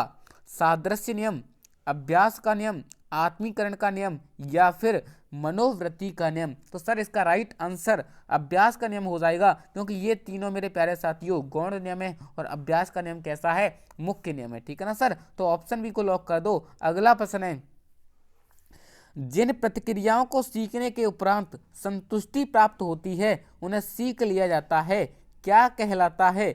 कल्पना का नियम, प्रभाव का नियम, तत्परता का नियम या फिर सापेक्षता का नियम। तो इसका राइट आंसर जो भी साथी ऑप्शन बी को लॉक करा है उसका राइट आंसर हो जाएगा सर, उससे हम प्रभाव का नियम कहते हैं। अगला प्रश्न है, एक अध्यापक विद्यार्थियों को एक प्रकरण पढ़ाना चाहता है और पढ़ाने से पहले वह विद्यार्थियों को मनोवैज्ञानिक रूप से तैयार करने का प्रयास करता है, यह कौन सा नियम उपयोग में ले रहा है?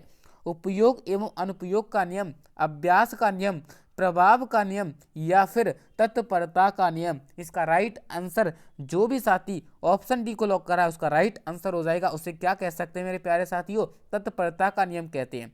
अगला प्रश्न है, पुनर्वलन संबंध की मजबूती को बढ़ा देता है जबकि दंड संबंधी की शक्तियों को कुछ भी नहीं करता। अधिगम का यह नियम जाना जाता है। संशोधित प्रभाव का नियम, बहु अनुक्रिया का नियम, साचर्य स्थानांतरण का नियम या फिर प्रभाव का नियम? तो सर इसका राइट आंसर जो भी साथी मेरे प्यारे साथियों ऑप्शन ए को लॉक कर रहा है उसे राइट आंसर हो जाएगा। इसे हम संशोधित प्रभाव का नियम कह सकते हैं। ठीक है ना सर, इसका राइट आंसर ऑप्शन ए हो जाएगा। अगला प्रश्न है, कक्षा में अधिगम पर विशेष निहितार्थ करने वाला थॉर्नडाइक का कौन सा योगदान है? मानसिक विन्यास का नियम, संलग्नता का नियम, विपरीतता का नियम या फिर प्रभाव का नियम? सभी के राइट आंसर हो जाएंगे। जो भी साथी ऑप्शन डी को लॉक कर रहा है उसका राइट आंसर हो जाएगा। उसे हम प्रभाव का नियम कह सकते हैं। ठीक है ना।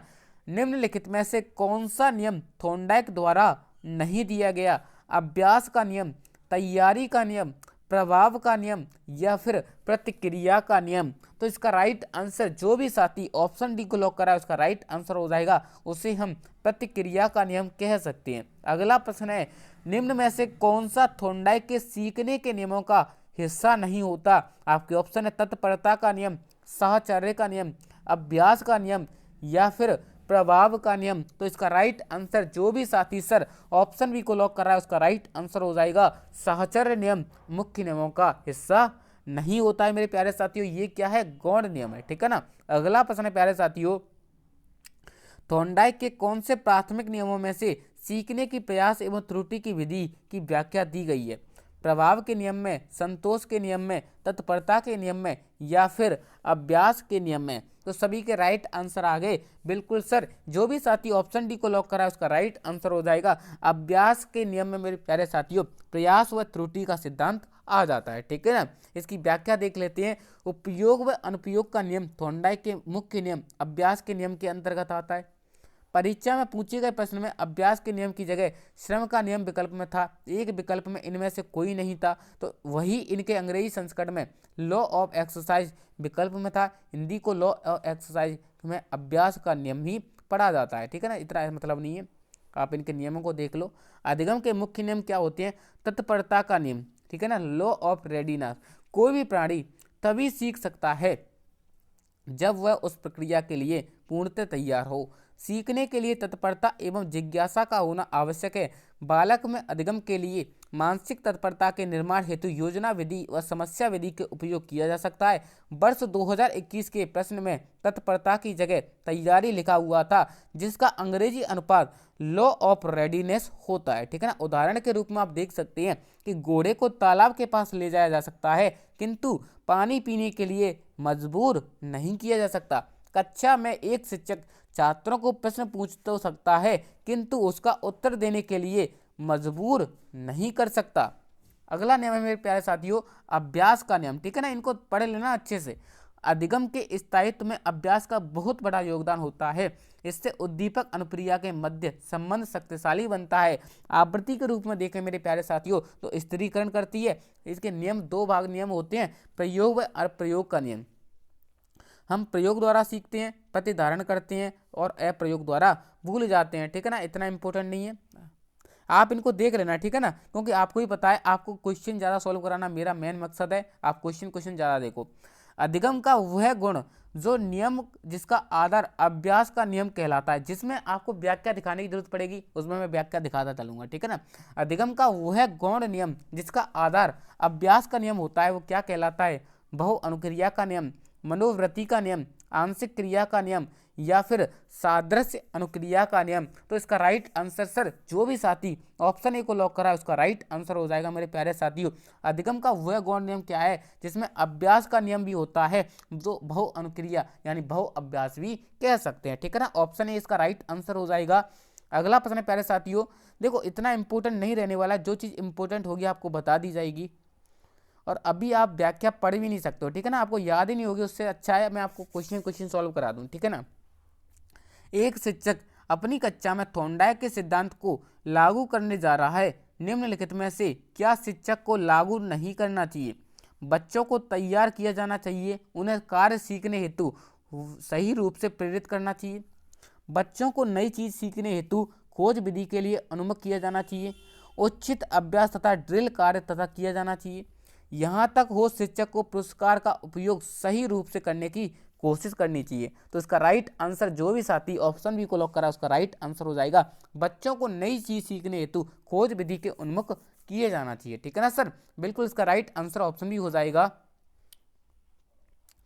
अब मेरे प्यारे साथियों स्किनर के सिद्धांत को पढ़ लेते हैं।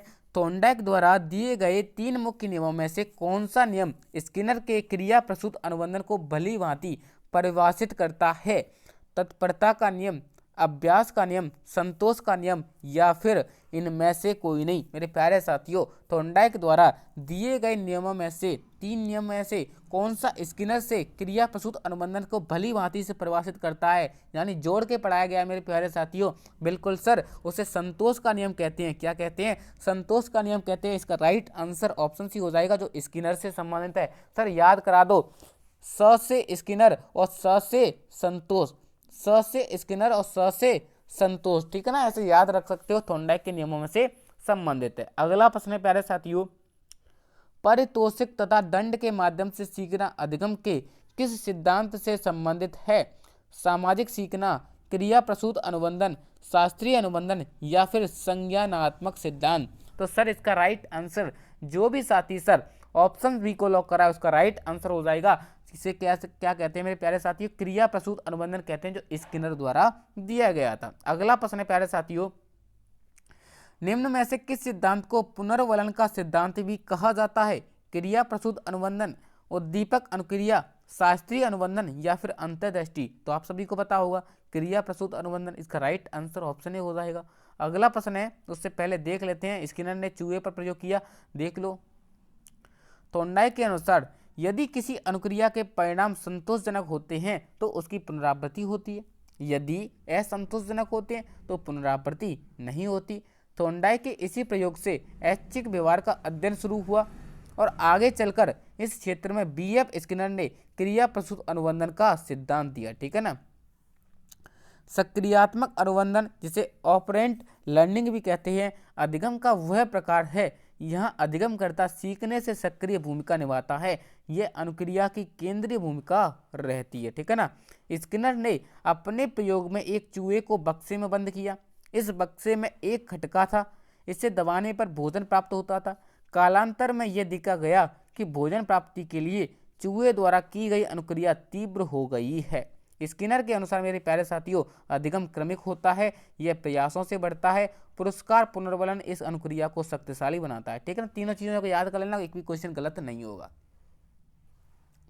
अगला प्रश्न है प्यारे साथियों, विभिन्न प्रकार के यंत्रों जैसे रेडियो, कैमरा, टीवी आदि को चलाना हम किसके आधार पर सीखते हैं? सामाजिक अधिगम, अंतर्दृष्टि अधिगम, नैमित्तिक अधिगम, या प्राचीन अनुबंधन?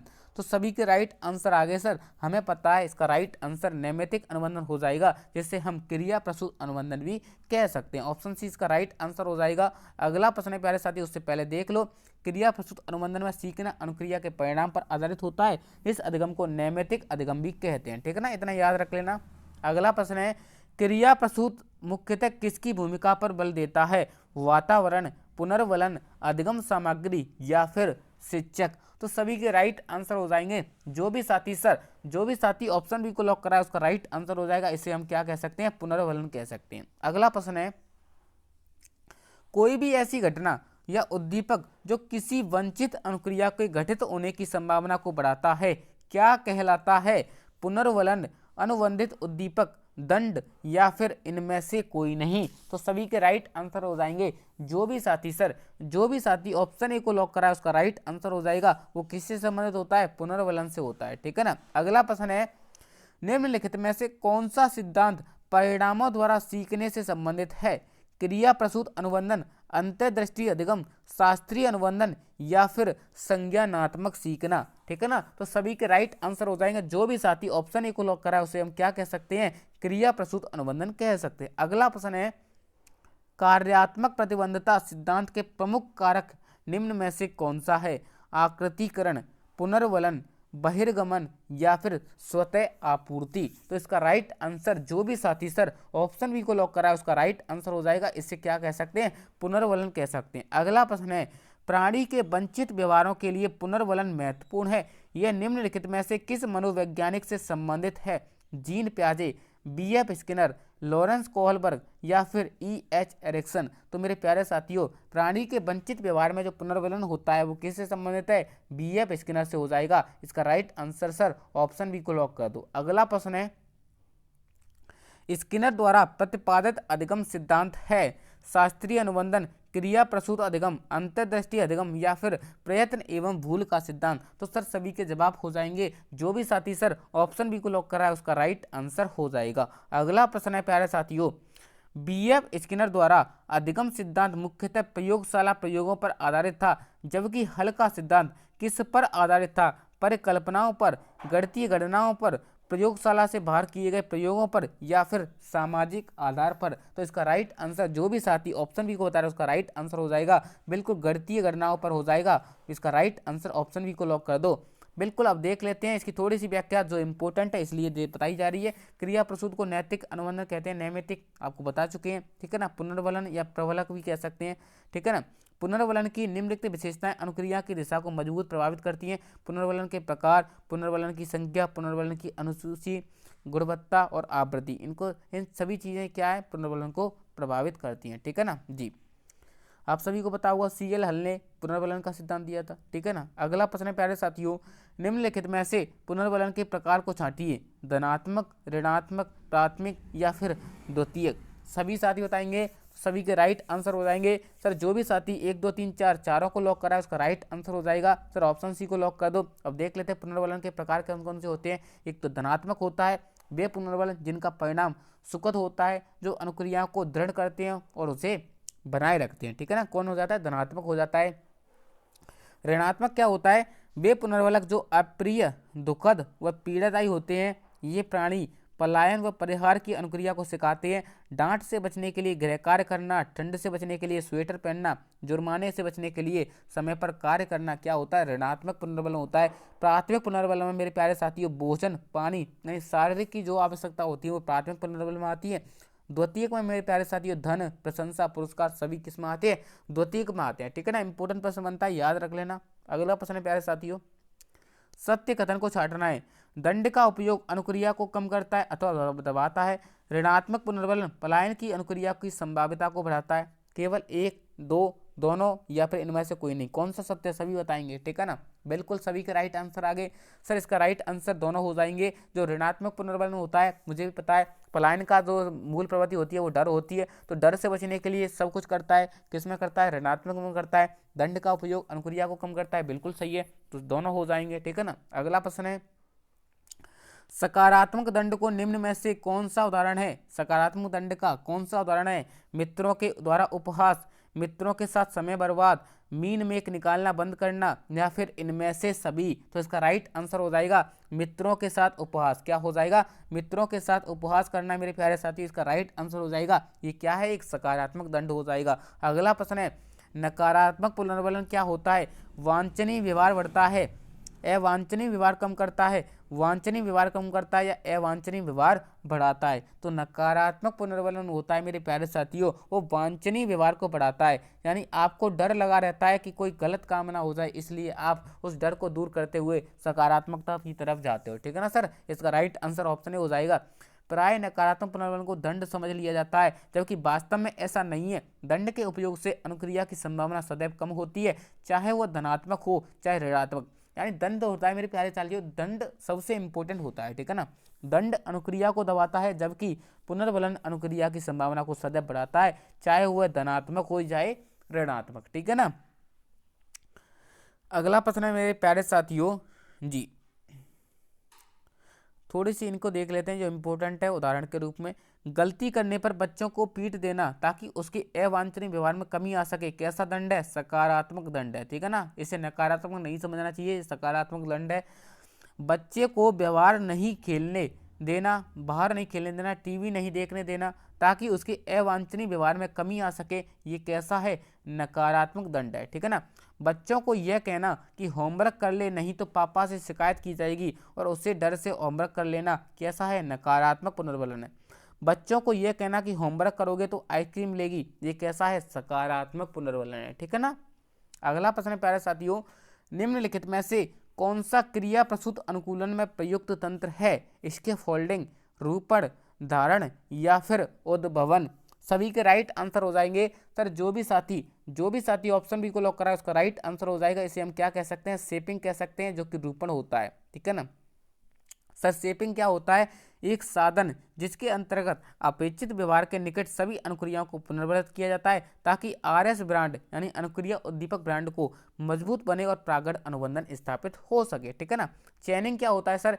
एक प्रक्रिया को जो अनुक्रिया का एक क्रम स्थापित करती है उसके द्वारा अंतिम अनुक्रिया तक पहुंचकर एक पुनर्बलन पुरस्कार प्राप्त किया जाता है, ठीक है ना। उदाहरण के रूप में एक नृत्य शिक्षक अपने शिष्य को शुरुआती मुद्राओं को सिखाने के दौरान हर बार प्रोत्साहित करे तो यह शेपिंग होता है, किंतु प्रशिक्षण की प्रक्रिया में कुछ समय बाद उससे तभी प्रशंसा मिले जब वह नृत्य में एक पूरे क्रम को यानी सीक्वेंस से सही ढंग से प्रस्तुत करे तो चैनिंग कहलाती है। सर्कस में एक रिंग मास्टर द्वारा शेर की ट्रेनिंग के दौरान किया गया व्यवहार शेपिंग एवं चैनिंग का प्रयोग कहलाता है, ठीक है ना सर। तो मेरे प्यारे साथियों शेपिंग और चैनिंग को आप समझ गए होंगे। अगला प्रश्न है प्यारे साथियों जी, किस प्रकार के पुनर्बलन द्वारा सीखी गई अनुक्रिया अधिक स्थायी होती है?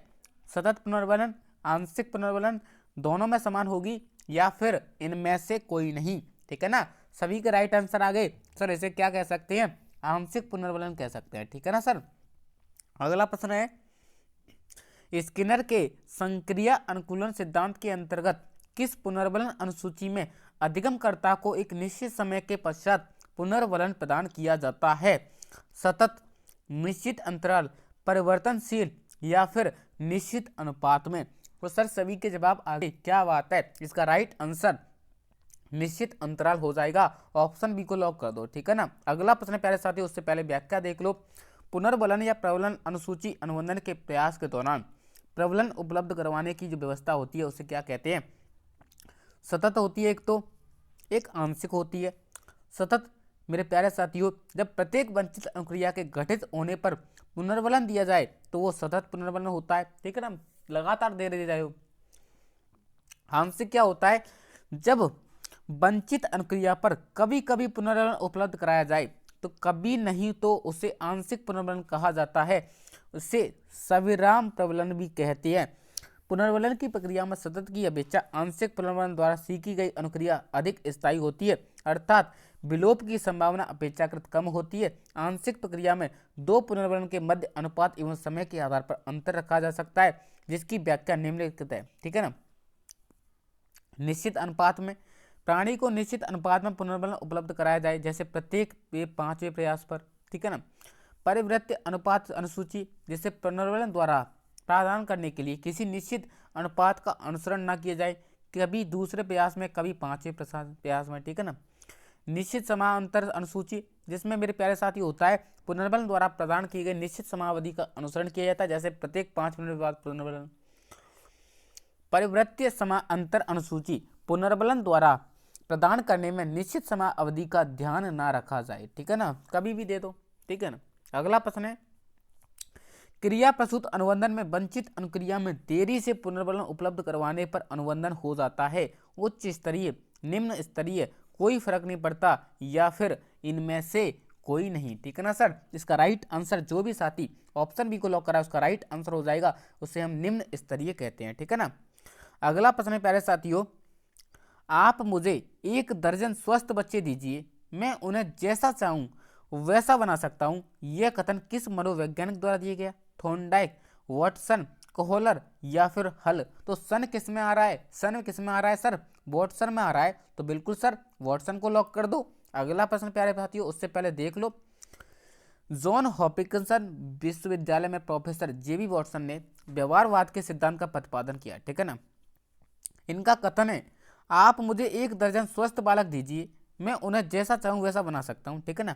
अपने सिद्धांत के प्रतिपादन के लिए वॉटसन ने 11 माह के शिशु पर अपने प्रयोग किए, जिसे लिटिल अल्बर्ट एक्सपेरिमेंट भी कहा जाता है। एक शिशु जो खरगोश के साथ खेलता था, उसे खेलते समय वाटसन की सहयोगी रेने द्वारा डरावनी ध्वनियां सुनाई गईं। कालांतर में यह देखा गया कि बच्चा खरगोश से डरने लगा। इतना ही नहीं, वह तमाम सफेद फर वाली वस्तुओं से भी डरने लगा। यह अनुबंधन का ही उदाहरण था। शास्त्रीय अनुबंधन के अंतर्गत बच्चे का तमाम सफेद वाली वस्तुओं को डरना उद्दीपन सामान्यीकरण था, ठीक है ना। अगला प्रश्न है, अधिगम में गणितीय सिद्धांत के प्रतिपादक हैं स्किनर, क्लार्क हल, वॉटसन या फिर गुथरी। मैंने आपको अभी बताया था पुनर्वलन का आधार किसका था मेरे प्यारे साथियों। सर आपने बताया था क्लार्क हल ने जो पुनर्वलन का सिद्धांत दिया था वो गणितीय संख्याओं पर आधारित था, ठीक है ना सर। तो ऑप्शन बी को लॉक कर देंगे। अगला प्रश्न प्यारे साथियों देख लो कि हल का सिद्धांत था वो गणितीय सिद्धांत, परिकल्पित निगमन सिद्धांत, आवश्यकता अवकलन सिद्धांत, प्रेरणा प्रबलन सिद्धांत, अंतर्निरोध न्यूनता सिद्धांत, जैविकीय अनुकूलन सिद्धांत और उद्देश्य प्रवणता सिद्धांत कहा जा सकता है, ठीक है ना सर। बिल्कुल। अगला प्रश्न है, वह व्यवहारवादी सिद्धांत जो अधिगम के लिए प्रथम सफल प्रयास की बात करता है उसके प्रतिपादक हैं स्किनर, गुथरी, वॉटसन या फिर क्लार्क हल। इसका राइट आंसर जो भी साथी ऑप्शन बी को लॉक करा है उसका राइट आंसर हो जाएगा सर हम इसे गुथरी कह सकते हैं, ठीक है ना। एकल प्रयास अधिगम का नियम संबंधित होता है एडविन रे गुथरी से, क्लार्क हल एल से, बीएफ स्किनर से या फिर एल्बर्ट बांडूरा से। तो सभी के राइट आंसर हो जाएंगे सर एडविन रे गुथरी से हो जाएगा, ठीक है ना सर। ऑप्शन ए को लॉक कर दो।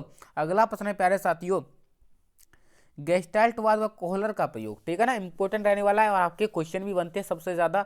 समस्या के अचानक समाधान की वकालत करने वाले सिद्धांत का क्या नाम है? बहुत ही अच्छा क्वेश्चन। सक्रियात्मक अनुबंधन, सूझ का सिद्धांत, प्रत्यक्ष एवं भूल का सिद्धांत, अनुबंधन का सिद्धांत। यानी सक्रियात्मक अधिगम का, सूझ का या प्रत्यक्ष एवं भूल का या फिर अनुबंधन का। तो सभी के राइट आंसर हो जाएंगे। जो भी साथी सर ऑप्शन बी को लॉक करा उसका राइट आंसर हो जाएगा। इसे हम सूझ का सिद्धांत भी कह सकते हैं, ठीक है ना। अधिगम के अंतर्दृष्टि सिद्धांत के प्रतिपादक कौन थे? थॉर्नडाइक, पावलोव, स्किनर या फिर सर कोहलर, ठीक है ना। तो सभी के राइट आंसर हो जाएंगे। जो भी साथी ऑप्शन डी को लॉक करा उसका राइट आंसर हो जाएगा। कौन थे मेरे प्यारे साथियों?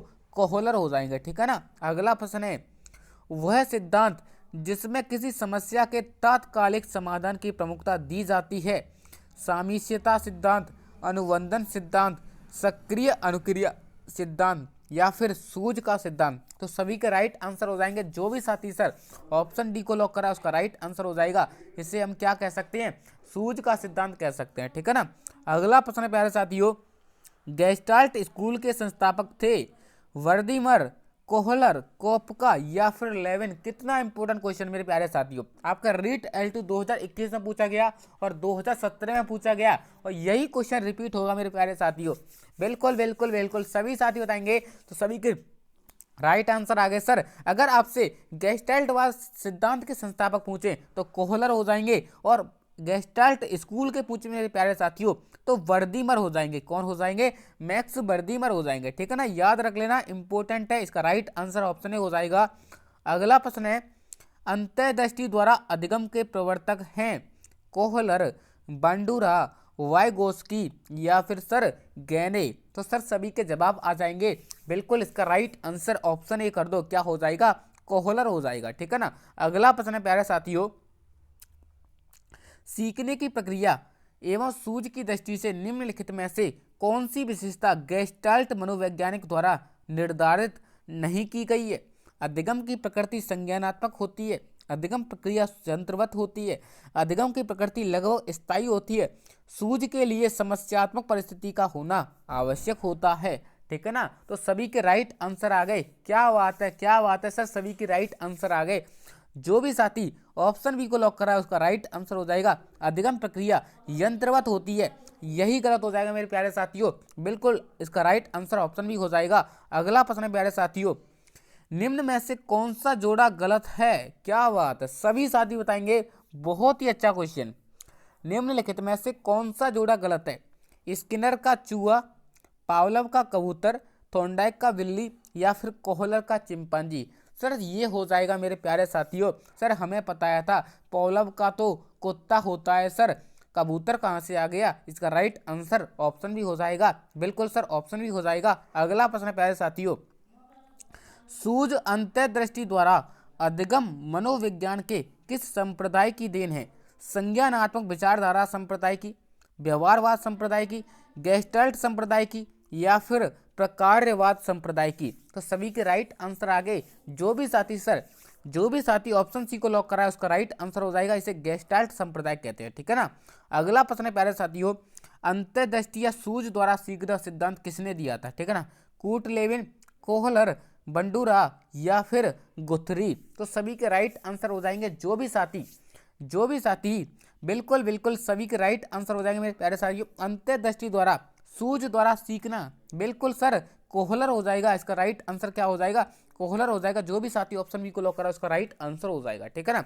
अगला प्रश्न है प्यारे साथियों, कोहलर का चिंपांजी परीक्षण प्रदर्शित करता है सूझ के माध्यम से, एसआर प्रक्रिया के माध्यम से, अवलोकन के माध्यम से, या फिर अनुकरण के माध्यम से? इसका राइट आंसर जो भी साथी सर ऑप्शन ए को लॉक करा उसका राइट आंसर हो जाएगा सूझ के माध्यम से, ठीक है ना। अगला प्रश्न है प्यारे साथियों, समग्रता का सिद्धांत के प्रवर्तक हैं यानी गेस्टाल्ट थ्योरी के प्रवर्तक हैं आर.एम. गेने, बर्दीमर एवं अन्य, बी.एस. ब्लूम या फिर बी.एफ. स्किनर? तो सभी के जवाब सही आ रहे हैं मेरे प्यारे साथियों। ऑप्शन बी को लॉक कर दो सर, बर्दीमर इसका राइट आंसर हो जाएगा। अगला प्रश्न है प्यारे साथियों, सुल्तान नामक चिंपैंजी पर परीक्षण करने वाले वैज्ञानिक हैं स्किनर, कोहलर, वुडवर्थ या फिर वॉटसन? सभी के राइट आंसर हो जाएंगे। जो भी साथी सर ऑप्शन बी को लॉक करा है उसका राइट आंसर हो जाएगा। सुल्तान नामक चिंपांजी पर प्रयोग करने वाले कौन थे सर? कोहलर थे। कौन थे? कोहलर थे। अब देख लेते हैं थोड़ा सा, मैक्स बर्दीमर द्वारा प्रतिपादित गेस्टाल्ट समग्रवाद के संबंध से रखने वाले सूझ के सिद्धांत अथवा अंतर्दृष्टि सिद्धांत का प्रवर्तक करने वाले कोहलर थे, ठीक है ना। गेस्टाल्ट एक जर्मन भाषा का शब्द है जिसका अर्थ होता है पूर्ण रूप से। बर्दीमर ने इस हेतु PHI का संप्रति दिया यानी wall is greater than part. व्यक्ति में कुछ भी सीखता है तो उसका समग्र रूप से प्रत्यक्षीकरण करता है, ठीक है ना। उदाहरण के रूप में शादियों में लगी हुई सजावट लाइट जब जलती है तो हमें प्रकाश की ओर एक रेखा चलती हुई नजर आती है, ना कि एक लाइट जलती हुई या बुझती हुई, ठीक है ना। कोहलर ने कैनरी द्वीप पर गेस्टाल्टवादी अधिगम के संबंध में वन मानसों पर प्रयोग किया। यह प्रयोग उन्होंने अपनी पुस्तक द मेंटलिटी ऑफ एप्स में उल्लेखित किया, ठीक है ना। जो इंपॉर्टेंट होगा आपको बताया जाएगा, बिल्कुल। सूझ के सिद्धांत की जो विशेषताएं है वो क्या है? ये आयु व अनुभव से प्रभावित होती है। यह एक यांत्रिक संज्ञानात्मक प्रक्रिया है। इसकी प्रकृति स्थायी होती है। सूझ के लिए परिस्थिति का बनना, इसका प्रत्यक्षीकरण, समस्या व परिस्थिति के संबंध स्थापित होना, और सूझ को दक्षता आती है। सूझ का नवीन परिस्थितियों में स्थानांतरित किया जा सकता है। आगे बढ़ते हैं प्यारे साथियों जी। सूझ के विकास में तैयारी की आवश्यकता होती है, उद्भवन की अवस्था होती है, पदवती है, प्रवासन की अवस्था होती है और सत्यापन की अवस्था होती है। इतना इंपॉर्टेंट नहीं है, ठीक है ना। जो इंपॉर्टेंट होगी आपको बताया जाएगा। बांडूरा का सिद्धांत मेरे प्यारे साथियों, जिस प्रक्रिया में व्यक्ति दूसरों के व्यवहार से देखकर सीखता है ना कि प्रत्यक्ष रूप के अनुभव को कहा जाता है, क्या कहा जाएगा? सामाजिक अधिगम, अनुवंदन, प्रायोगिक अधिगम या फिर आकस्मिक अधिगम? सभी साथी बताएंगे इसका राइट आंसर। बिल्कुल बिल्कुल सभी के आंसर आ गए सर, हमें पता है इसका राइट आंसर। जो भी साथी सर ऑप्शन ए को लॉक करा उसका राइट आंसर हो जाएगा। इसे हम क्या कह सकते हैं सर? सामाजिक अनुबंधन कह देंगे, ठीक है ना। अगला प्रश्न है, अत्यंत निपुणता पूर्ण अधिगम पद्धति जिस पर बांडूरा तथा वॉल्टर ने बल दिया वे क्या है? पुरस्कार तथा सज्जा, निरीक्षण युक्त अधिगम या अनुकरण, स्ववास्तविकरण या फिर ऊपरी लिखित में से कोई नहीं, ठीक है ना सर। तो इसका राइट आंसर जो भी साथी ऑप्शन ए को लॉक करा उसका राइट आंसर हो जाएगा पुरस्कार तथा सज्जा पर सबसे ज्यादा बल दिया, ठीक है ना। अगला प्रश्न है, अल्बर्ट बांडूरा द्वारा प्रस्तावित अधिगम का सिद्धांत है शास्त्रीय अनुबंधन का सिद्धांत, संज्ञानात्मक सिद्धांत, अंतर्दृष्टि अधिगम या फिर सामाजिक अधिगम का सिद्धांत? तो इसका राइट आंसर जो भी साथी ऑप्शन डी को लॉक करा उसका राइट आंसर हो जाएगा क्या है? सामाजिक अधिगम सिद्धांत। अगला प्रश्न है, निम्न में से बांडूरा के अवलोकन अधिगम में एक प्रक्रिया है संक्षिप्त, प्रतिबिंब, अवधारणा या फिर दोहराव। तो इसका राइट आंसर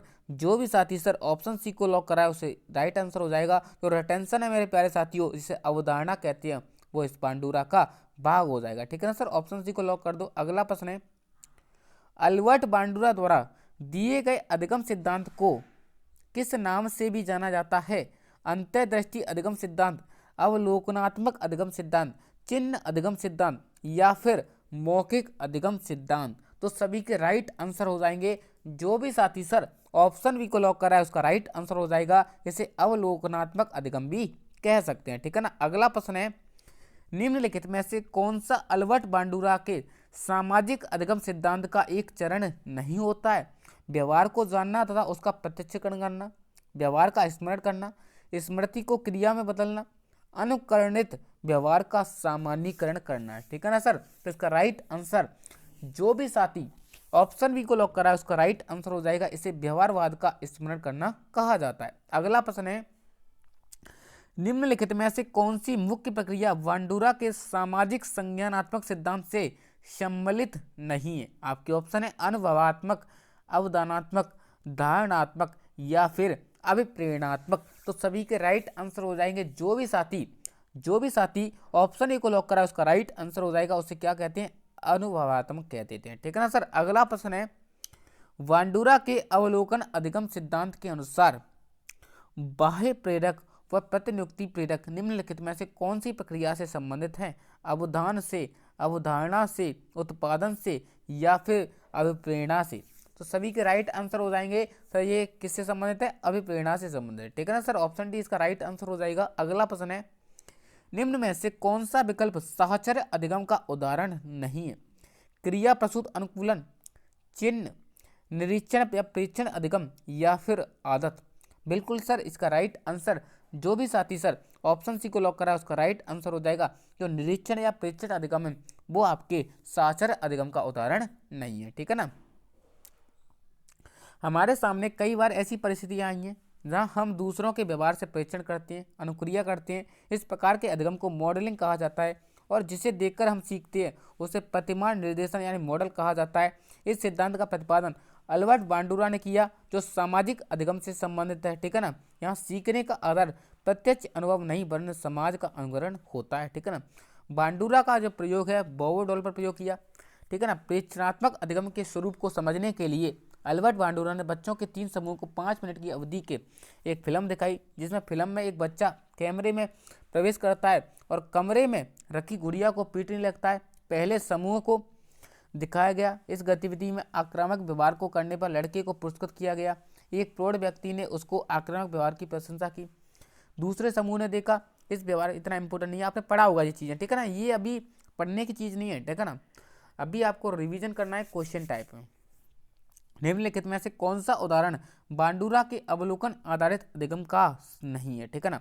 विद्यार्थी द्वारा कैंचुओं के विक्षेपण का सीखना, क्रिकेट का उत्साह, सामाजिक अध्ययन के प्रति नापसंदगी, स्कूल की घंटी बजने पर अपने बस्ते बंद कर लेना। ठीक है ना सर। इसका राइट आंसर जो भी साथी ऑप्शन डी को लॉक करा है उसका राइट आंसर हो जाएगा। स्कूल की घंटी बजने पर अपने बस्ते बंद कर लेना किस अधिगम का? ये प्रकार नहीं होगा। ठीक है ना। सामाजिक अधिगम का प्रकार नहीं होगा। अगला प्रश्न है जी, बांडुरा के प्रेक्षण अधिगम के मुख्य तत्व हैं अवदान, स्मृति, अनुकरण और अभिप्रेरणा। सभी साथी बताएंगे। बिल्कुल सर, सभी साथी बताएंगे। सर इसका राइट आंसर चारों हो जाएंगे, सभी होते हैं अधिगम में। ठीक है ना। बांडुरा के सामाजिक अधिगम में अवदान, स्मृति, अनुकरण और अभिप्रेरणा 1 2 3 4 सभी हो जाएंगे। अगला प्रश्न है, अल्बर्ट बांडुरा के अनुसार निरीक्षणात्मक अधिगम हेतु 4 परिस्थितियां आवश्यक हैं। इन परिस्थितियों का सही क्रम क्या है? सभी साथी बताएंगे। बिल्कुल टाइम पर्याप्त ले लो, लेकिन सभी राइट बताएंगे। ठीक है ना जी। सभी का आंसर राइट हो जाएगा। इसे हम अवदान, धारणा या पुनर्उत्पादन या अनुप्रेरणा कह सकते हैं। तो मेरे प्यारे साथियों, इनका क्रम क्या हो जाएगा? सबसे पहले अवदान, फिर धारणा, फिर पुनर्उत्पादन और फिर उसके बाद अनुप्रेरणा हो जाएगी। तो ऑप्शन सी इसका राइट आंसर हो जाएगा। अगला प्रश्न है, अवलोकनात्मक अधिगम प्रक्रिया का सही क्रम है। सभी साथी बताएंगे। वही क्वेश्चन में मेरे प्यारे साथियों लेकर रिपीट हुआ था, सभी बताएंगे जी। अभी आपने पढ़ा था मेरे प्यारे साथियों। बिल्कुल सर। तो जो भी साथी सर ऑप्शन बी को लॉक करा उसका राइट आंसर हो जाएगा अवदान, धारणा, उत्पादन और अभिप्रेरणा। ठीक है ना सर, ऑप्शन भी हो जाएगा। अगला प्रश्न है, बांडुरा के अनुसार लोग बार बार दंड प्राप्त करने वाले मॉडल की बजाय उस मॉडल को चुनना अधिक पसंद करते हैं जो अच्छे परिणाम देने में प्रवीण हो। इस कथन में अवलोकनात्मक अधिगम की कौन सी प्रक्रिया सम्मिलित है? धारणात्मक, उत्पादन, अवदानात्मक या फिर अभिप्रेरणात्मक? तो सभी के राइट आंसर हो जाएंगे। जो भी साथी ऑप्शन सी को लॉक करा है उसका राइट आंसर हो जाएगा। उससे क्या कह सकते हैं मेरे प्यारे साथियों? अवदानात्मक कह सकते हैं। ठीक है ना। अगला प्रश्न प्यारे साथियों उससे देख लो, तीन चीज संबंधित है, चार चीजें। अवधान, जिसे प्रेक्षण विधि द्वारा सीखने के लिए मॉडल पर ध्यान दिया जाता है। स्मृति, आप सभी को पता होगा, स्मरण करने के लिए। अनुकरण, आपको पता है अनुकरण करने की योग्यता होनी चाहिए। अभिप्रेरणा यानी मोटिवेशन होना चाहिए। ठीक है ना। अधिगम के अन्य संज्ञानवादी सिद्धांत, अधिगम के वे सिद्धांत जो संज्ञानात्मक उपागम को स्पष्ट करते हैं वो क्या कहलाते हैं? अंतर्दृष्टि अधिगम, अव्यक्त अधिगम, क्रिया प्रसूत अनुबंधन या फिर प्राचीन अनुबंधन? सभी को बताना है संज्ञानात्मक उपागम को स्पष्ट करने वाले कौन से सिद्धांत है। ठीक है ना जी। तो सभी का राइट आंसर आ गया। जो भी साथी सर 1 और 2 को लॉक करा उसका राइट आंसर हो जाएगा अंतर्दृष्टि अधिगम और अव्यक्त अधिगम, दोनों संज्ञानात्मक तरीके से स्पष्ट है। ठीक है ना। अगला प्रश्न है, लुप्त अधिगम संप्रति को सर्वप्रथम किसने परिचित कराया?